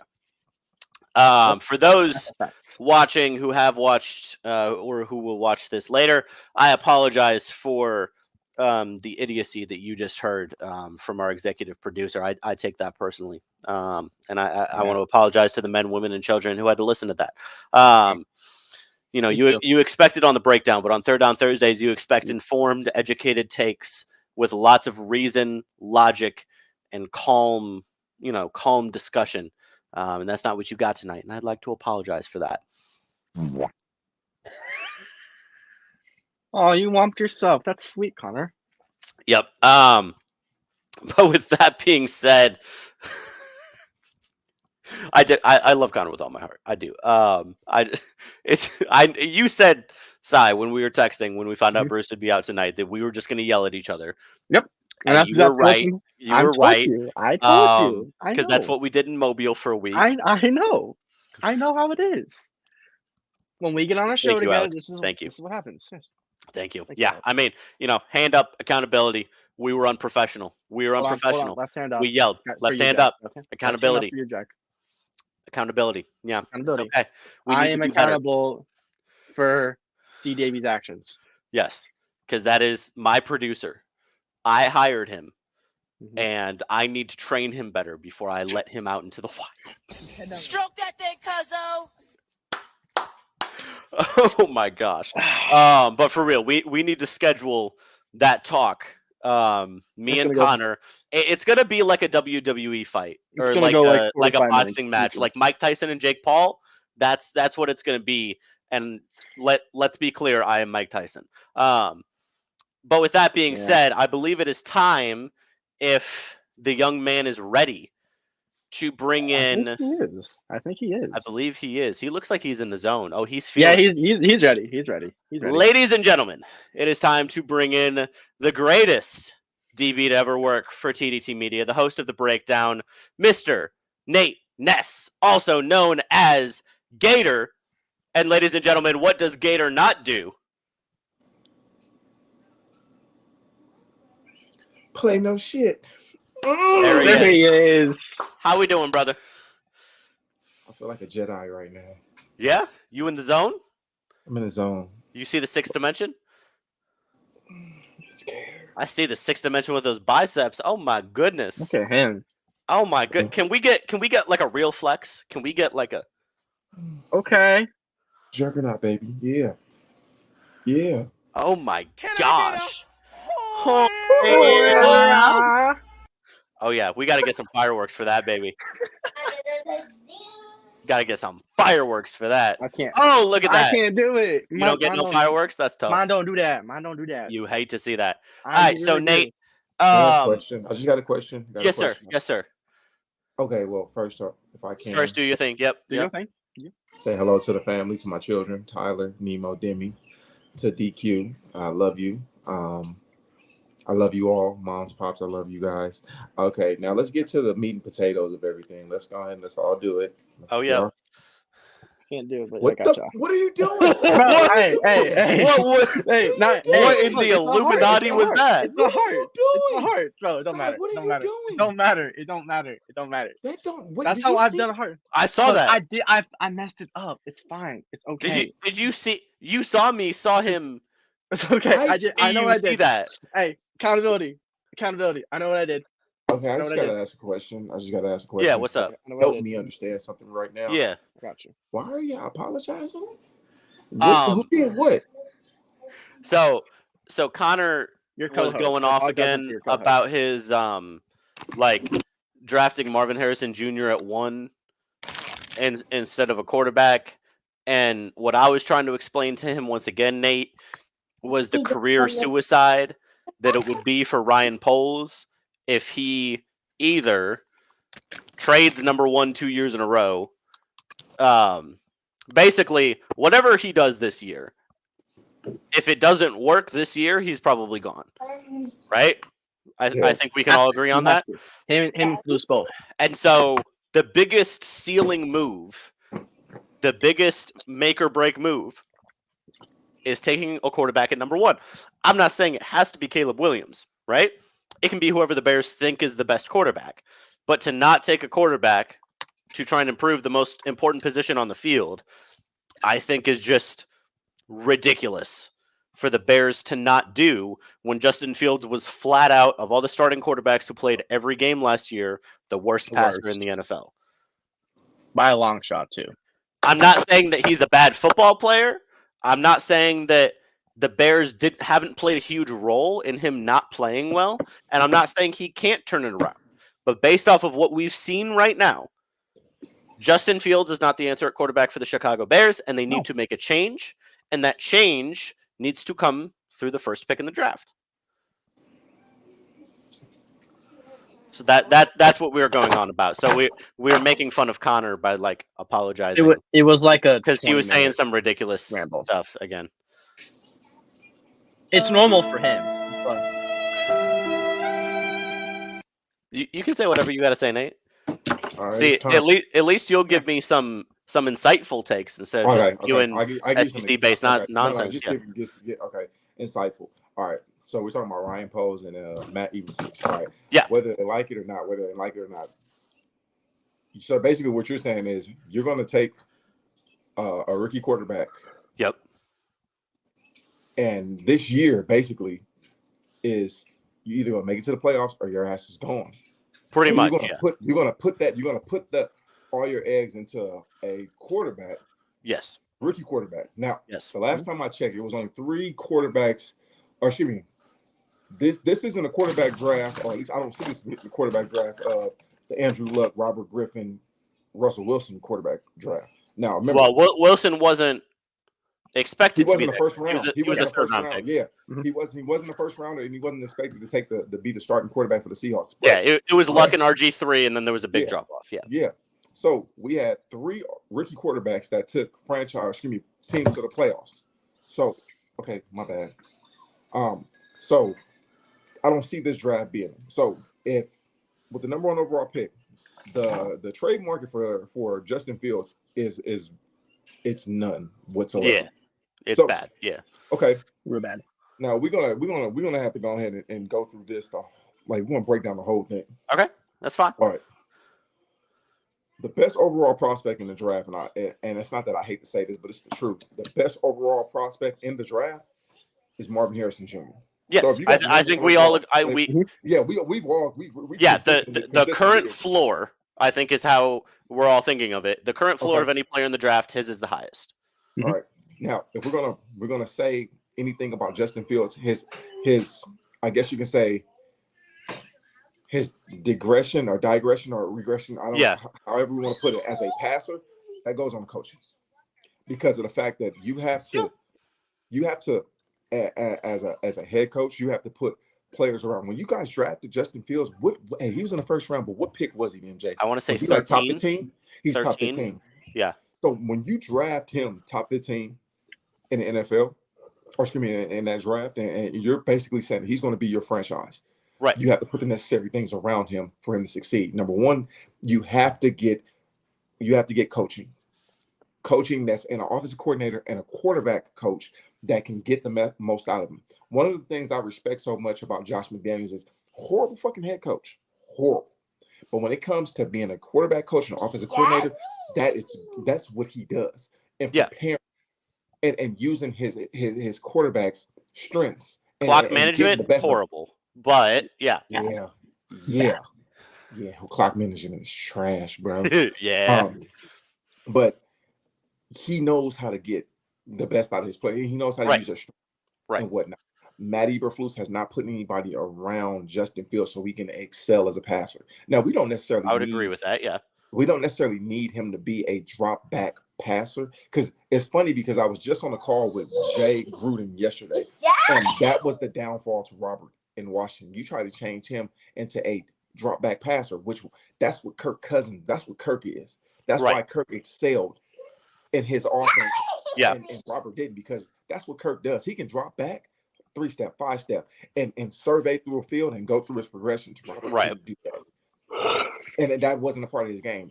Justin Fields, you have an athletic quarterback where you have to do things that will literally get him, going. You look at, I guess, how Ryan Day was calling plays for him. You have to implement certain certain aspects of his skill set to your offense. That's what, if I'm not mistaken, what's the coach in Indianapolis? What's his name? Shane Steichen. Steichen. I'm sorry. I'm glad you pronounced his last name, because I really would have butchered it. Yeah. When he drafted Anthony Richardson, and everybody said, you know what, again, this was probably a big mistake because of the fact that Anthony Richardson was a project. He only started 1 year, if I'm not mistaken, and I want you guys to correct me. Yeah, 1 year in Florida. You know a lot about the college game. He started 1 year at Florida, and they were going basically solely off of talent, measurables, and the numbers that he produced and everything. And when he was in Florida, he was running around like a chicken with his head cut off, just slinging the ball. He was, his offensive line was horrible, and he was running for his life every day. Yeah, I'm gonna be honest with you, he was running like them prostitutes on Fig trying to catch a John. That's what he was doing. But let's go ahead and get back to it. But before he got hurt, how did Anthony Richardson look? He looked good. He looked good, and that's because Steichen we're going to put all of our eggs in this. He was the number 4th overall pick, if I'm not mistaken. If we're going to put all our eggs in this basket and commit ourselves to him, we have to implement things. We got to watch the film when he was in college, and we got to implement things that he was good at in college, and try to get that to work. Like, again, putting him on a run and getting him outside the tackle box, letting the defense that he's a threat to run the ball, but also letting him, hey, pass the ball and be smart. Now, again, Justin Fields, I'm not taking anything away from Justin Fields, because he has to take some responsibility too, because he was not being a consummate pro. Yeah, at that same time, we have to give him the benefit of the doubt that we give some of these other quarterbacks and other players, because he did not have the necessary pieces around him. Because if I'm not mistaken, there was the first year of Trevor Lawrence's first year, and people were already ready to call him a bust, but he didn't have the necessary intangibles needed around him to succeed. Give him into year 2. You get Urban Meyer out of there. You get Doug Peterson there. Doug Peterson, who is well known, offensive-minded guru, and can call plays that benefit his style of play and the players that he has. We have to get coaches to really get the most out of their players and quit being so quick to turn our backs on them and just write them off. I feel the same way about Mac Jones. As much as I respect Bill Belichick, he ruined Mac Jones. How do you go from a quarterback? Yep. Was he picked before? Was he picked before Justin? Was he picked before Justin or after? Jack can answer in the chat. I think he was. Right by each other, right? Yeah, somewhere in there. I want to say yes. That Mac was picked first. Mac Jones, his rookie year, led the Patriots to the playoffs, if I'm not mistaken, and went to the Pro Bowl. Had a great year. Mac was 15, so maybe he was after. He took so many steps backwards, mainly because Josh McDaniels left, and they didn't get a coach that lets you know right then and there, a coach that is going to be able to call plays to develop that relationship, because of a player and the player and the coach, the play callers and the athletes, they have to have a relationship and rapport. We have to be able to talk and what you're seeing out there, what's working, what's not working. Okay, let's X out this. This is what they're doing. You got to be able to pull out the best from your players. We have not been able to see that. Again, Justin Fields, if you're gonna gamble, you're gonna go out swinging, not going out with taking it from the back. I don't want to see, again, we talking about Caleb Williams, and he's a talent. Well, no knock to him. He is a talent. Yet, if you know for a fact this is going to be your last year, if you don't make it to the playoffs, do not work on your arch game and letting these dudes get behind you and pound you, because that's what's going to happen when you get a rookie quarterback. they have to like they got to go ahead and acclimate themselves to the NFL system. Now, if you can trade away, if somebody's going to give you the house, you got to take the house, because Justin Fields, he played pretty well at the end of the season. If I'm not mistaken, they were in a place where they could have possibly made it to the playoffs. No. That's a stretch. That's a stretch. No. Okay, that's a stretch. They were 2 games back and it wasn't close. Really? Yeah. Like back? Okay. Yeah, they were 2 games back of the 7th wild card. That was Green Bay, wasn't it? Green Bay. Yeah. Okay. So I mean, even if the Bears beat Green Bay that last week, they still wouldn't have made. They still wouldn't have made it because they. No. Yeah. Okay. Because there were other 9-win teams. So okay. And they talk about getting arched. What happened to them in Green Bay that last week? So live TV right and here, everything. I mean, everybody's opinion is respected. Yeah, but when we're talking about the overall, the reality of it, hey, this is the reality of it. It's cut and dry right here. The meat and potatoes, no veggies, no appetizer, no dessert. We're just going to get straight to it. We're going to get straight to that steak, medium well, with the grilled caramelized onions on top, with the A1 sauce to the side. Yep. Bone-in ribeye. If Ryan Poles and Matt Eberflus do not show substantial change and again make it to the playoffs, they're both about to be gone. Mm-hmm. They're both going to be gone because, well, Eberflus, he's gone. He'll be gone. I don't know about Poles. I mean, GMs are a little bit different, but again, that's just the reality of it. In NFL, it's what have you done for me lately? Right. That's the so game. What have you done for me lately? So Nate, can I push back a little bit? Yes, push. So I don't disagree in theory, and I said this when we were talking to Connor. I don't disagree that Justin Fields has regressed because of the coaching in Chicago. I think that's absolutely true. Here's what I'm looking at. I think it is more likely if the Bears show limited improvement. Like they won 7 games last year, right? Let's say they win 8 or 9 next year and barely miss the playoffs again.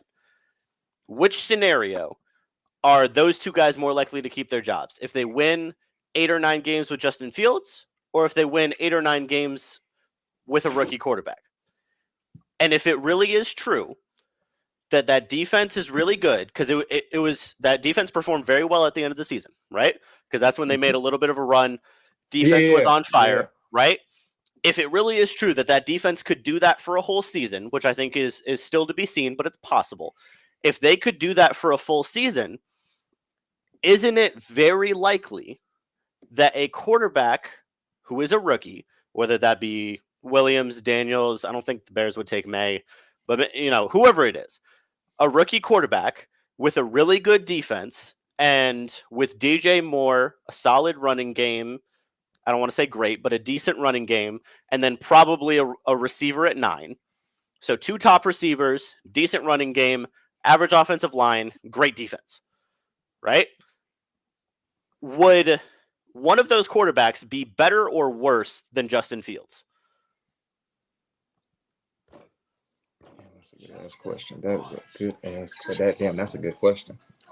Because you got to look at the talent in a vacuum. Because if Shane Waldron, the new offensive coordinator in Chicago, can come in and fix Fields, if he's really that good, well then Caleb Williams is a better quarterback prospect than Justin Fields ever was. So why couldn't he do that? Let's be real here. Let's be real here. Caleb's better. I mean, Caleb's better and in the aspect of the passing and sitting right. We're sitting here saying it from the aspect of collegiate, like what we see from the college film. No, I'm saying like translating to the NFL. I think Caleb Williams' game translates better stock in a vacuum to the NFL than Justin Fields does. I'm not saying Fields is a bad athlete, bad player. I think Williams' pocket passing is better than Justin Fields. It's Justin, hands down, Justin. And Nate, what do you always say? What is the job of a quarterback? It's to pass the ball. It's not to run the ball. And exactly. So, if you want to look at the best passer that came out of this draft in 2023, CJ Stroud, what did he have? A pretty darn good defense, 2 good weapons, average running game, average offensive line. He was able to make the playoffs. No. You said you forget the most important aspect of it. Come on, say it. What's the most? And it's always the overlooked aspect. Come on, CJ Stroud, the coach? No, CJ Stroud. What else did he have? Huh? The coaching? Exactly. That we give you cannot. That right. That but right there, with Miko, and then on top of that, his offensive coordinator, offensive play calling. What did they utilize CJ Stroud's strengths to the 100%. But my theory, and again, this is the theory, it could be wrong, based off of what we've seen in the NFL so far, and what the projection is from either Williams or Daniels. I think Williams or Daniels' first year in the NFL floor is at least what Justin Fields did last year. Because Fields was horrible passing last year. And they won 7 games and were outside chance. Like, if a lot of things went right in the last 3 weeks, they could have been sniffing the 7th seed, right? So if you're talking about the floor, the least risk, I really think the least risk is taking Williams or Daniels.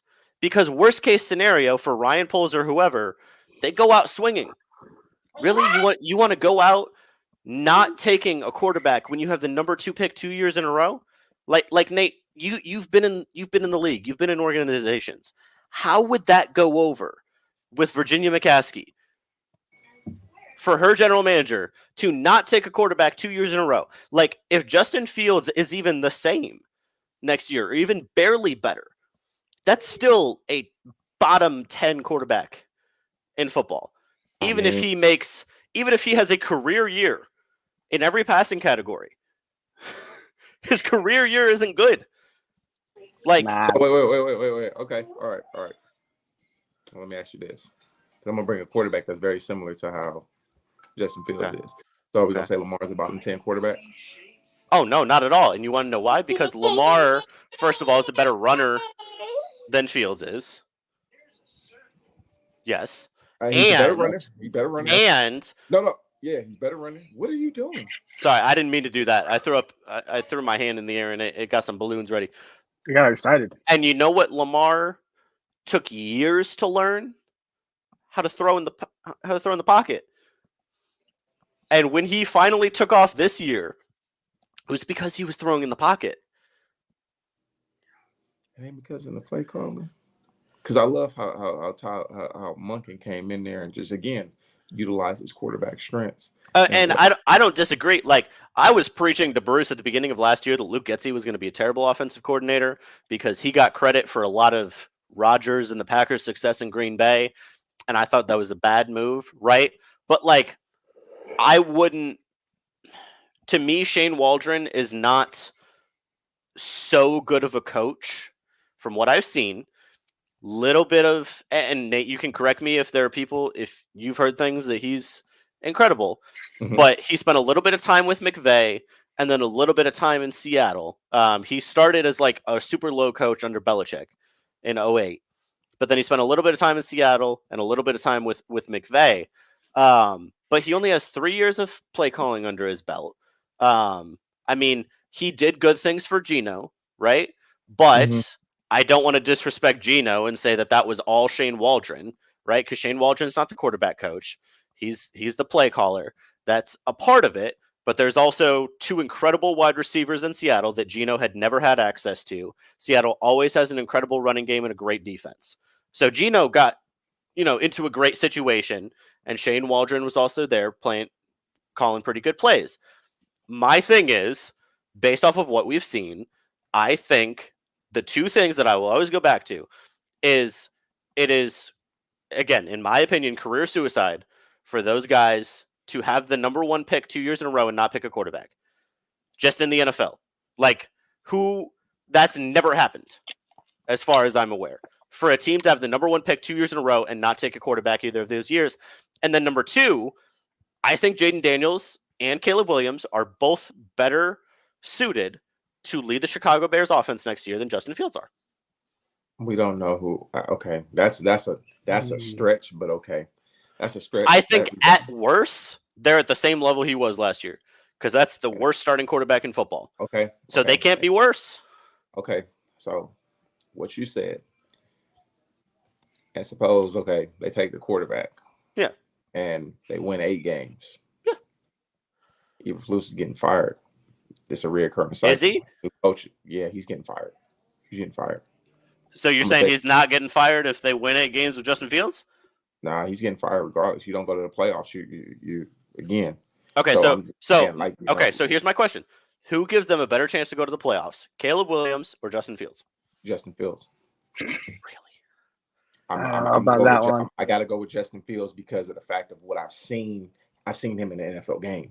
I haven't seen Caleb Williams in an NFL game. And what you've seen in an NFL game is not good from Justin Fields. Wait a minute, hold on. You can't necessarily say that. You can't necessarily say that. Okay, you can.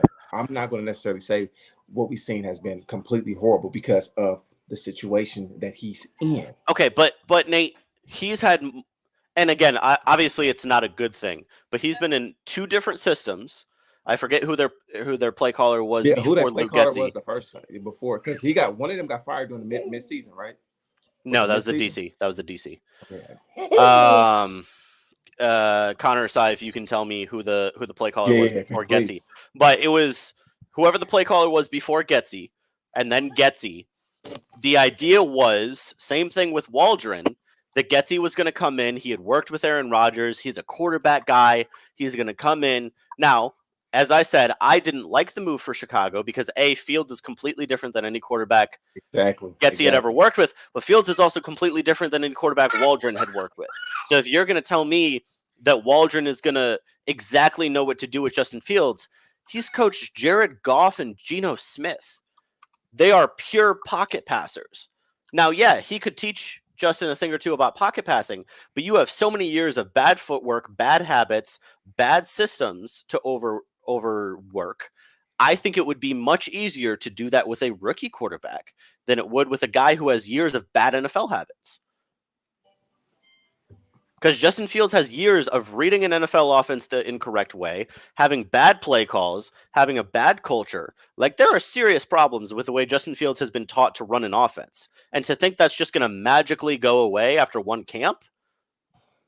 So basically, you're alluding to the statement that I made. You got to put a lot of that on what he didn't have, and that's concrete coaching. I agree, but also in rookie basic throws, in times when he was put in a good situation, I didn't see it. Like, when he did have a good pocket and he had time to make a throw, he didn't make the throw. His accuracy was horrific. And that's not just play calling, Nate.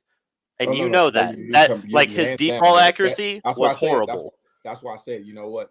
A lot of this does not go on to coaching. This actually goes on to Justin Fields and his acclimation to to his craft and whatnot, But the question is, okay, because you valid statement that you made, some very, very key points. What did where did he just go? I don't even know. Is he running from the feds? I mean, he did have a tornado hit him earlier, but that's not the point. There you go. Okay. That everything you said, key, very key. You made an amazing statement, with some key points. So I'm not going to say you're wrong.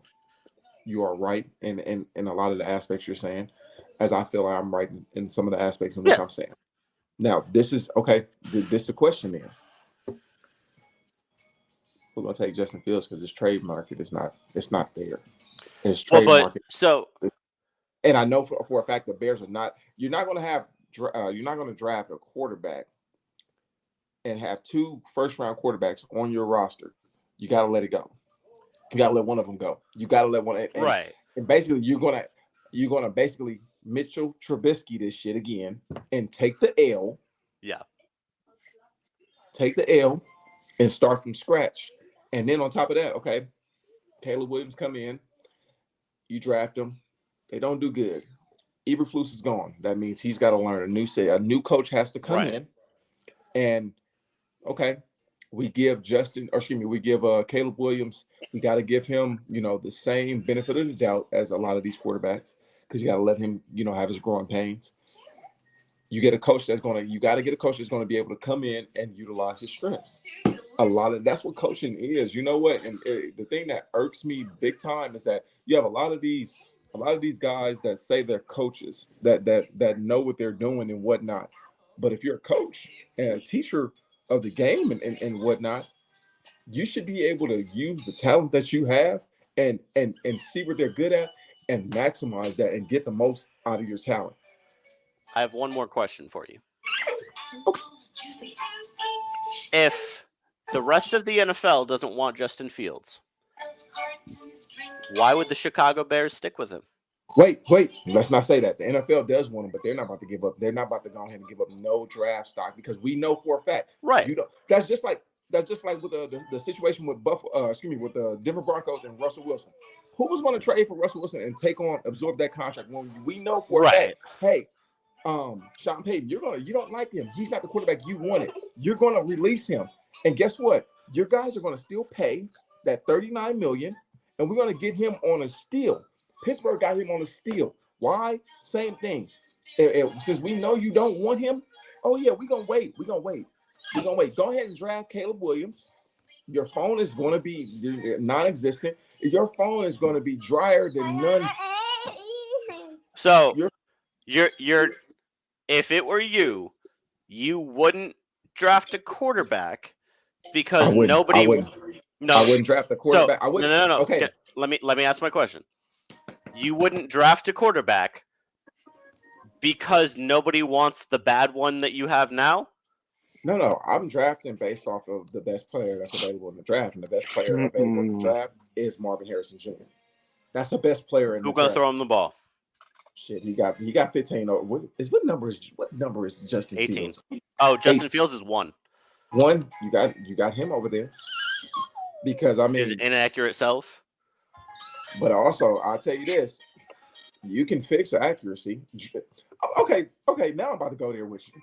Geno Smith. Oh no. Geno Smith before he got to Seattle, jockstrap trash. Nemo, come here. Say trash. Trash. Sorry. That's fine. You're not wrong. You're not wrong.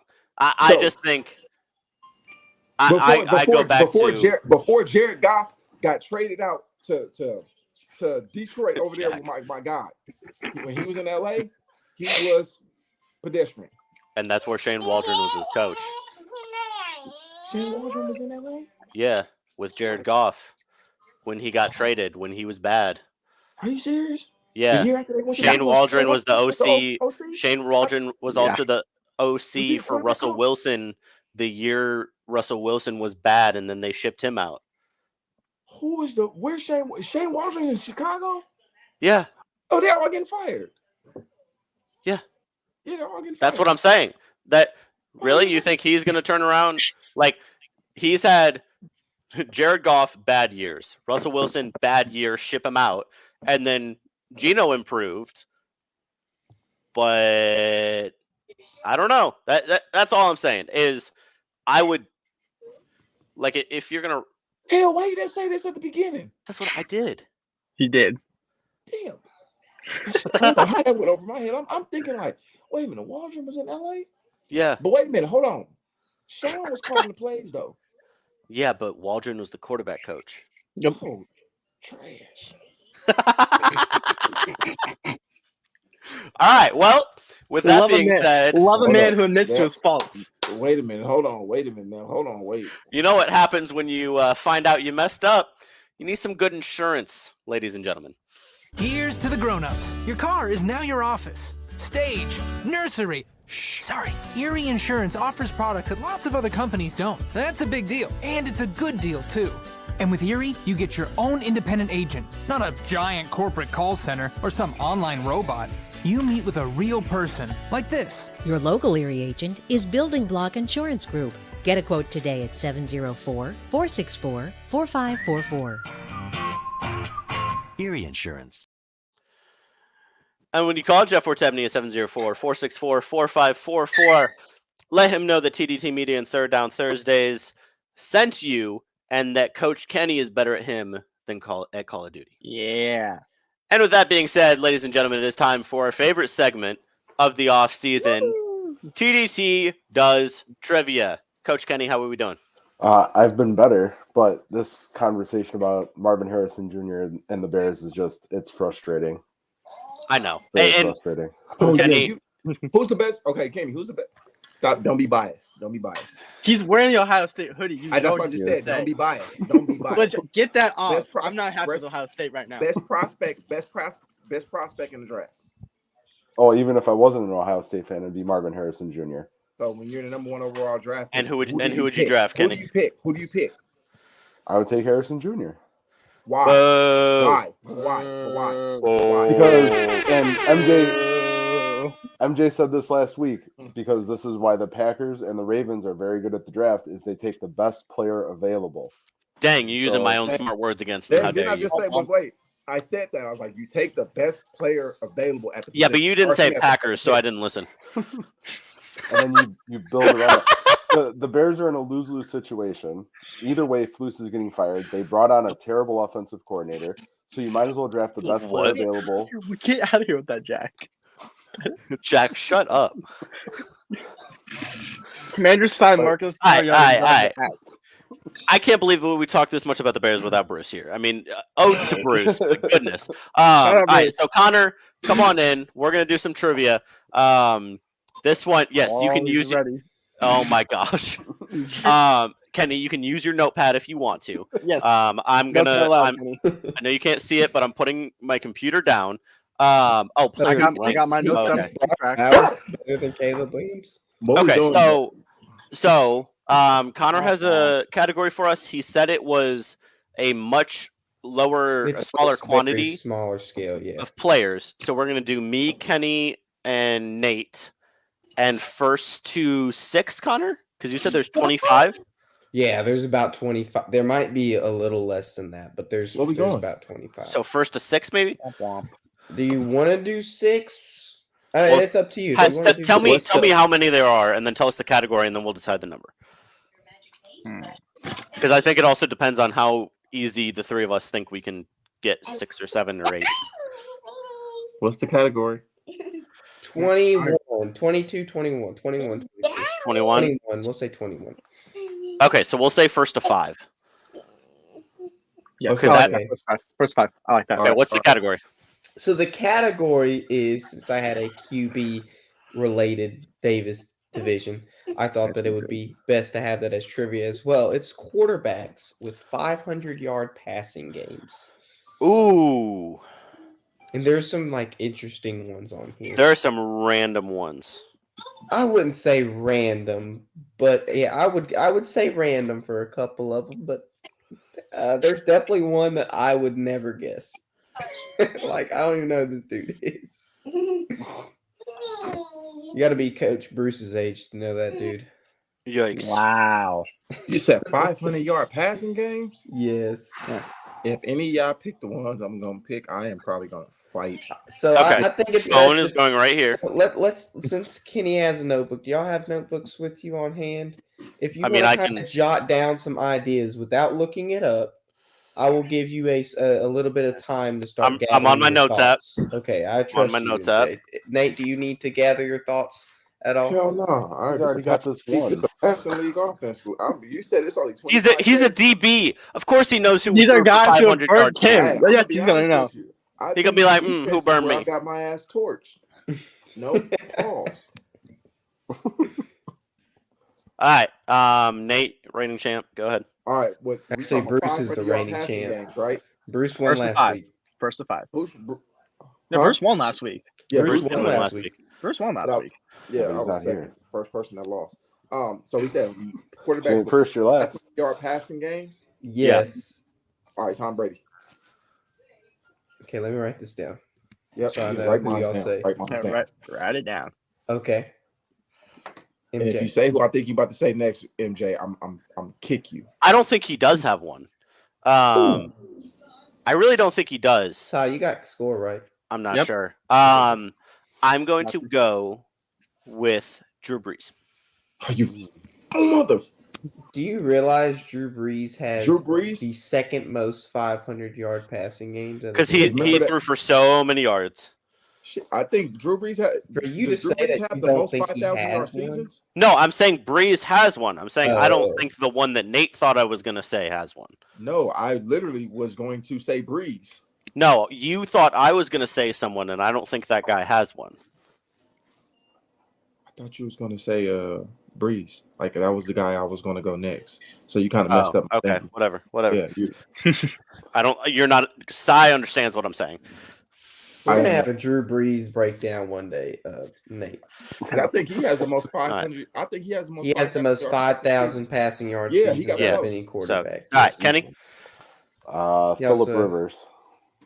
I think he's on here actually.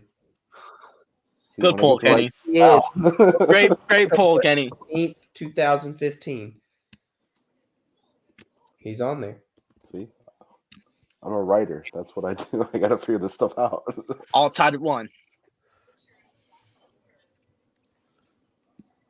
Nate, it's on you. Yeah. Whenever you want. On you, Nate. I was on his defense one time when he threw 500 yards. So I'm gonna go Big Ben. Damn it. Ben I really think he has the most. I think he has the most. Ben had torched Yeah. a defense that I was on. Like he really. I should have gone Ben first. He has 4. He has 4. Yes. Which is I was on one of those defenses that he torched. Like, and he did it like in the. Sai, bang can you update voice. the ticker at the bottom for what we're doing? Gotcha. Peyton Manning. Oh, damn, I didn't even think about Manning. that. Great move, No. MJ. No Peyton Manning. What? Whoa. That's why Drew Brees should have won freaking MVP 100 times. Ah, Those nah, Mannings and Rodgers nah. crap. Nate, we're gonna Hey, have a hey, rant hey, about hold on, that one day. Time out. Hey, you got to look that up. Hey, Sai, you got to look that up because I was gonna say Peyton Manning. I don't have to look it up. It's right in front of me. Yeah. Peyton Yeah. Manning does not have a 500-yard passing game. You can look it up if you really. I if you really did. want I the did. numbers. What the heck? Okay. Why does this happen to me every time? Kurt Warner. No Kurt Warner. No, I Hey, don't think wait. so. Wait. Don't mess up, Nate. Don't mess up. Hey, Nate, shut you're up by 1. Don't mess up. Hold on, wait. If I get this one right, I'm literally about to put my jock strap on. Do it. Do it. You won't. You won't. Eli Manning. Yep, Eli Manning. I am so. Mhm. Oh, Nate's at 3. 510 yards This will be a quick one. against Tampa Bay in 2012. Woo!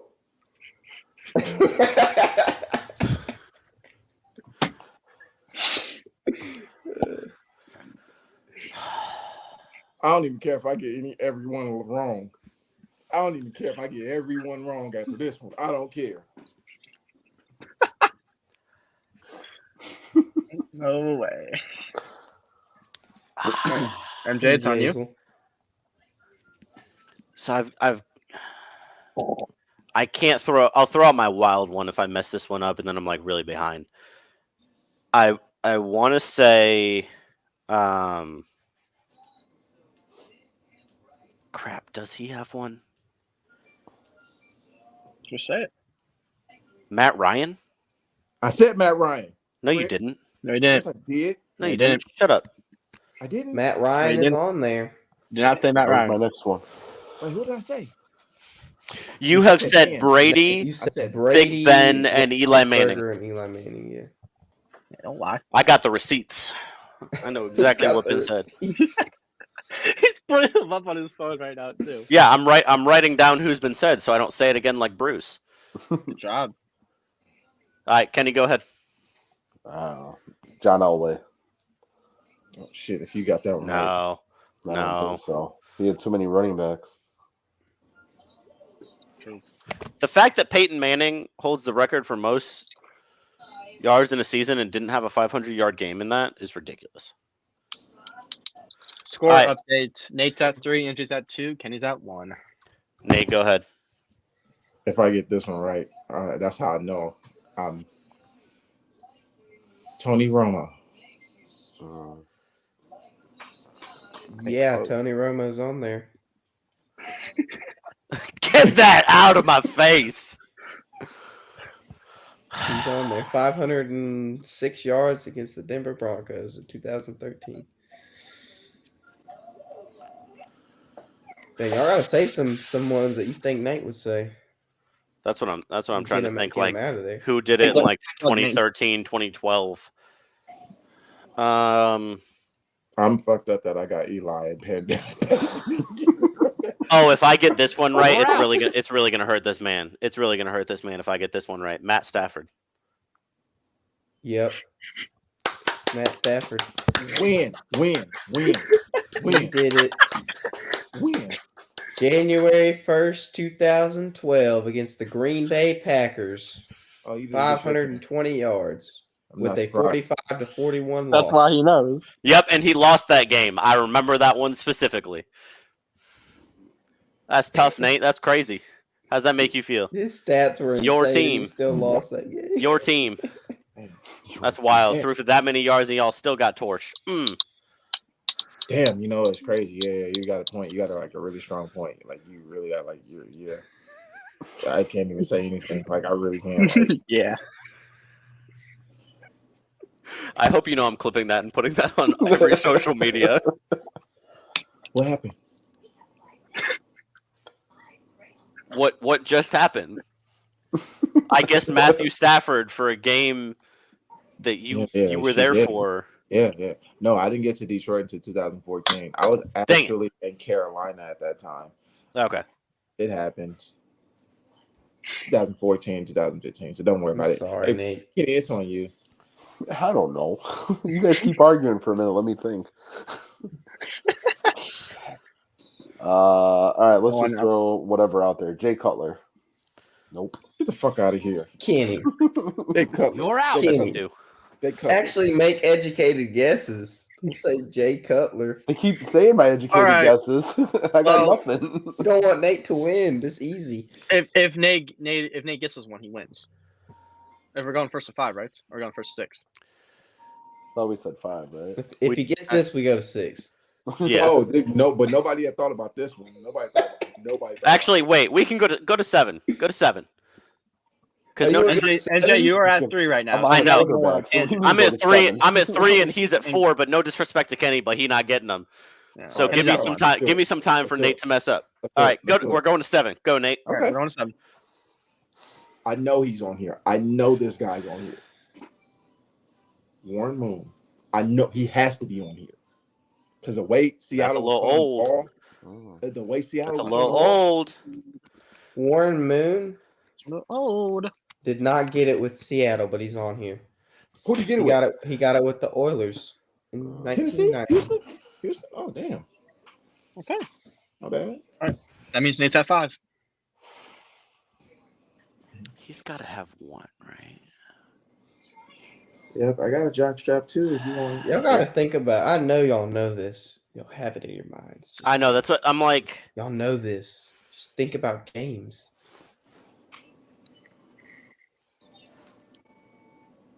Mahomes? That's a good guess, but no, Mahomes. No? No. Womp. Mahomes doesn't have one. Okay, that's fine. That's fine. Kenny? I can see. I feel like he might have one, but it don't say he does. No, I honestly have no idea at this point. Yeah, because the earliest one is 2021. I don't know. Oh, it's such a bad guess. I don't even want to say it. Andrew Luck. No, Andrew Luck. No. Womp. Okay. Why would he be on there? Nate, go ahead. Okay, this is a stretch. I might get this one wrong, but I want to say yes because Andre Johnson had torched this game. If I'm not mistaken. If you say Matt Schaub in this economy. Matt Schaub, because Andre Johnson, the game I'm thinking about in 2012, I think Andre Johnson had like 270. I was trying for y'all to say this guy before Nate did. Matt Schwab has it. Schwab? That's what I was trying to get y'all to say before Nate.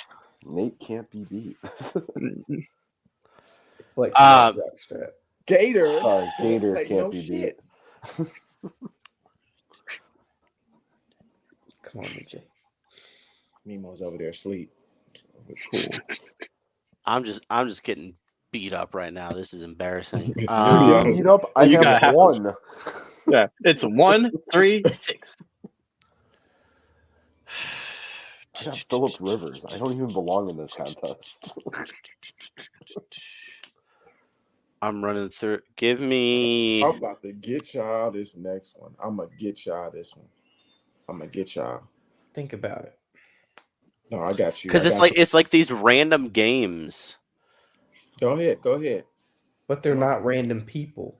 Right. Okay. If I'm gonna go down, I'm gonna go down swinging. Aaron Rodgers. Damn it! I was just gonna say. I thought you were gonna say Jordan Love or something. No, Aaron Rodgers isn't on here. I don't think so. That's why. And then Connor, this is just for fun. Can you? I think I know the exact number. Matt Flynn had that 6-touchdown game against Detroit. I want to say he had like 483 passing yards that game. Was it that high? I thought it was like 64, 60 something, 68 or something. And this doesn't count as a guess if it is 500, but it's 480 something. I mean, we can give you a point just 480. It's just 480. Okay. It was the same game that Matthew Stafford threw for 500. Yeah, I know it was. Yeah, and I knew that Flynn didn't get it, but yeah. Anyway, go ahead, Nate. Put me in the ground. Is it Nate's turn or Kenny's turn? It's Kenny's turn. I think. Oh, Kenny, go ahead. It doesn't have to be. I don't have anything. Take a guess, Kenny. Take one from Nate, Kenny. Go down swinging, Kenny. Please, give me a fighting chance here. No, there's no shot. But I'm going to say Jim Kelly. No, not Jim Kelly. All right. All right. Do it to me, Gator. Pause. Pause. I'm out. Nah, no pause. You're right. Pause. You're right. No. No pause. Pause. No pause. All right. Can I do this? I'm probably going to get flagged for this, sanctioned. But this is to every Cowboy fan in the world. Dak Prescott. This is for you, Connor. I can't believe Nate just won the game on Dak Prescott. Good job, Nate. I'm so proud of you. Dak Prescott has had Dak Prescott is the only quarterback in the span of 3 games to have over 450 yards of scrimmage in each of those 3 games. Did you know that?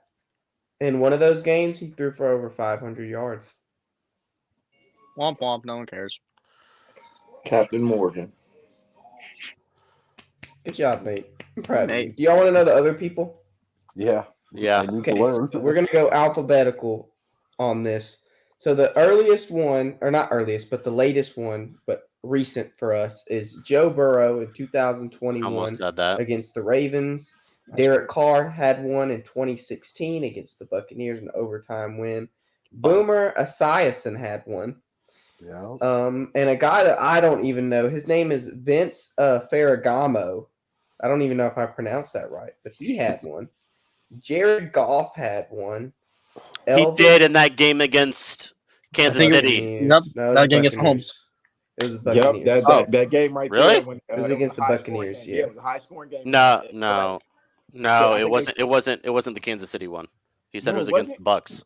Yeah, I thought it was the Kansas City one. Buccaneers 55-40 in that game. Elvis Gerback won one or had one. I don't even know who that is on the Chiefs. Has Tua done it? No. Dan Marino did it though. Bruh. And let me see who y'all did. Phil Simms did it. You're lying. Phil Simms did it. I hate Phil Simms. In 1985. Who else do you hurt? I'm not gonna lie, I pulled out pretty much everything I had. I'm gonna be But honest. I had Marino written down. I just didn't pull the trigger. Y'all didn't get my boy Y.A. Tittle, baby. Wait, hold on. Y.A. Tittle. How come? Okay, I can even say this too. I should have picked Dan because Dan is the first quarterback that threw for 5,000 yards in the season. I thought it. I just same as Kenny. I just didn't do it. And then I was on such a I bad got streak, I couldn't pull the I got trigger Eli. anymore. I got Eli. Well, Peyton Manning didn't do it, so I was like, "There's no way Dan Marino did it." Shit, I got Right? Eli. I'm happy as hell. I am literally. I'm happy as hell. My I'm dad happy said as I hell. got 3 old timers. Nobody is guessing. and I'm about to give you Yeah, that's the what. Hey, first Pop, what old did timer. Wait, The number one guy with the most passing yards in a game with 554. Can y'all guess him? The guy that did it Really first. not. Norm Van Brocklin. Really, Norm did it.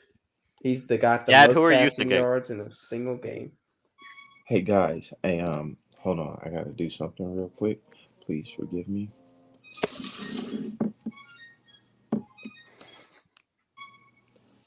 She got a still shot of you side. Oh wow. Oh, great. I didn't. Oh wow. What- This is a really like I'm gonna share this in a group chat, but the honey got this picture. And I have to Man, that's okay. Oh wow. Wow. Yeah, that was actually pretty good. Your Like dad. you man. actually EYA and Farragon. Screw it. I think we might need to bring Papa Hurley in and take my spot for trivia. I think he might be the only Or one that mine. can beat Nate. Well, No, Bruce did beat Nate. beat me Okay, yesterday. beat him once, Or yeah. last Yeah, Bruce night. gotta Bruce add did. Nate's Bruce score. got Bruce got to get his get back I next was week. so mad. I was so mad because I picked Deacon Jones, but I'm not thinking that was He's before old, they yeah. that was before they made the sack an actual stat. Yeah. We talk so much about Deacon Jones and some of these older guys that play the game and whatnot. I was just like, yeah, I'm about to win. And then when you said no, I'm like, no who? That's why I asked before we started if we were doing official or unofficial. You And did we all say said that. official. We all said Oh. official. Oh my gosh. That was a very good trivia game, gentlemen. Good job, guys. And we did good I on mean, time. for Nate Hey, it was. Kenny, We did Kenny, really I good would have on only time. gotten probably like 2 maybe. So Oh, that's Oh what my we I'm were- gosh. studying up on this stuff, apparently. Dude, that's what. So there's a TikTok channel that I watch that does trivia, and the problem is I still have yet to get, or Connor has still yet to pick a trivia that is one of the ones I've watched from these guys. Because I'm Yeah. like, if I get one of those, I'm ready. But Connor's picking. Shout out to you, Connor. You're doing a great job picking trivia. I think do this is know- really fun. Yeah. I do know this. It's certain stuff I know, or certain stuff I take educated guesses. Tonight, educated guesses. Fair. The first 3 picks, I'm like, well, the first 2 picks, I was for sure. Because I was actually on the defense for the second pick. I was actually on the defense for the second pick. Okay. But that third one, when I got Eli, The Stafford one was the only one that I knew for sure because I knew in that game against the Packers in 2011 that he did it. when I took the guess at Eli, then Tony Romo, and I'm like, I enjoyed watching Tony Romo. I got sad when he I said, I'm retired. not losing. When I got those 2 right, Tony I'm like, I'm Romo not enjoyed watching Tony Romo. Eastern Illinois alum himself. But I wasn't sad who replaced him. So Big yikes. Hey, man, Yikes shut up. indeed. Shut that Nate up. won on. Get your Hey, Preston. that's why I Wow. said, Get Tyler, your I got- Preston I Smith knew loving for a ass fact- out of here. Hold on. When Wow. did Dak do his 500-yard game? Was it this year? 2020. No, it was in 2020. Oh, it was during the bubble. So it doesn't count. It was against the Mickey Mouse Browns. 500 game. Mickey Mouse. Get that Browns. Mickey Mouse 500-yard game out of here. It No still fans. counts. Does Aaron Rodgers have one? Mickey Mouse win. Yeah, Mickey MJ? Mouse Hold win. on. Wait. Does You Aaron said it was Rodgers against the have one? Browns? No, How because much he did he actually throw for? distributed the ball well. What, Had Nate? a good How running much did he game. throw for? 502. Boo. Mickey Mouse. Mickey Mouse Welcome to doesn't Mickey count. Mouse Clubhouse. My name is Dak Prescott, and today me and Goofy are going to be doing a race. Woohoo! He got Y'all 500. can hate on Aaron him. Rodgers Y'all can don't. hate on him. I will hate on Yeah, Dak Prescott as much he as had I want rushing to. yards, He never too. going to win anything. True. He Yeah, should you have gotta- won MVP You know this what? year. You wanna He's know never something? going to win anything. I don't care. You wanna know He's not something? going to win anything. He's not because he's a Dallas Cowboy and You're he's with Jerry. Like he's with Jerry. They're not gonna win. I don't care nothing. where he They is. won't win anything with Jerry Dak Jones. Prescott is not going to They'll win win a before the Super Bowl in Bears. his career. Nope. I think And the Cowboys won't win anything for another 20 years. That's how And it the is. Bears I won't think win if for Jerry 40. Jones tough. is gone, Dak Prescott has a better chance at winning a Super Bowl than Jordan Love. That's just wild. No, he did not say that. I don't think it's wild. No, it is. That's a discussion for another day. Oh Get my outta here. gosh. I'm about to kick you out of this. I need to have a whole 6-hour afternoon special with Connor where we just go down the list of these wild takes that this man has. Can we do that? Actually, that would be. Yeah, great. we can. Yeah, we That can. had bias in it, did I though. That miss had something? bias in it. A little bit of bias. Did I in it. miss? Oh, it's gonna be so He much just fun. said that Jordan Love has a worse chance to win a Super Bowl than Dak Prescott. With Jerry Jones gone from Dallas. Oh, now you. No, I said that was very all right, clear. damn, wait a minute. Hold I on. said Wait, very you said he has a- clearly. you said he had. Wait, so basically you're saying Dak Prescott has A better chance at winning a Super Bowl with Jerry Jones gone than Jordan Love does in Green Bay. Damn, if That's Matt wild. LaFleur still there, shit, That's man. not Matt impossible, LaFleur, though. I don't know what it is, but Matt LaFleur was calling them plays during the playoffs, man. I don't know. I was gonna say, What didn't it was, Jordan he Love was taking wax the shots. Cowboys? Hey, he was taking. He was taking did. Hey shots. Nate, do it with me. 1, 2, 3. But the NFL is scripted, ladies and gentlemen. So No, hey, All right. scripted With to that win. being said, me and Cy are MJ. gonna conclude this show. You're Hey, leaving. MJ. Get out of here. hey, Matt LaFleur was taking a shot, deep shot every fight. He said, "Hey, He said, "See, someone's down there." every 5 plays. Romeo down there somewhere, baby." Hi-ya. Oh my gosh, Nate, Kenny, Connor, it has been a pleasure. Thank you so much. Me and Cy are gonna wrap this thing up and get out of here in a timely fashion today. So Yeah, on time. Oh gosh, I don't like this view. I do not like this view. There we go. All There you right. go. Cy, thank you so much for stepping in this evening. This has been a pleasure. Shout out to you on your debut. And shout out to everybody who watched this evening. Got a nice view count in that top left corner, which you absolutely love to see. So for anybody watching, first of all, if you made it through this entire 2-hour show, thank you so much. I appreciate you enduring our chaos. We'll be back next week. I will not be here next week. I have some work duties. So Bruce will have a different sub of some sort. We'll figure that out as we go. Different but thank sub, you. same sub. Yes, There'll be a sub. it'll be the same shenanigans either way. So thank you everybody for watching this episode of Third Down Thursdays. Make sure to catch out thirddownthursdays.com for all of your NFL free agency and sporting news. My name is MJ Hurley. That's Cy Ingersoll, executive producer Connor Davis in the background. We will see you next week, but not without seeing the best insurance commercial in the business.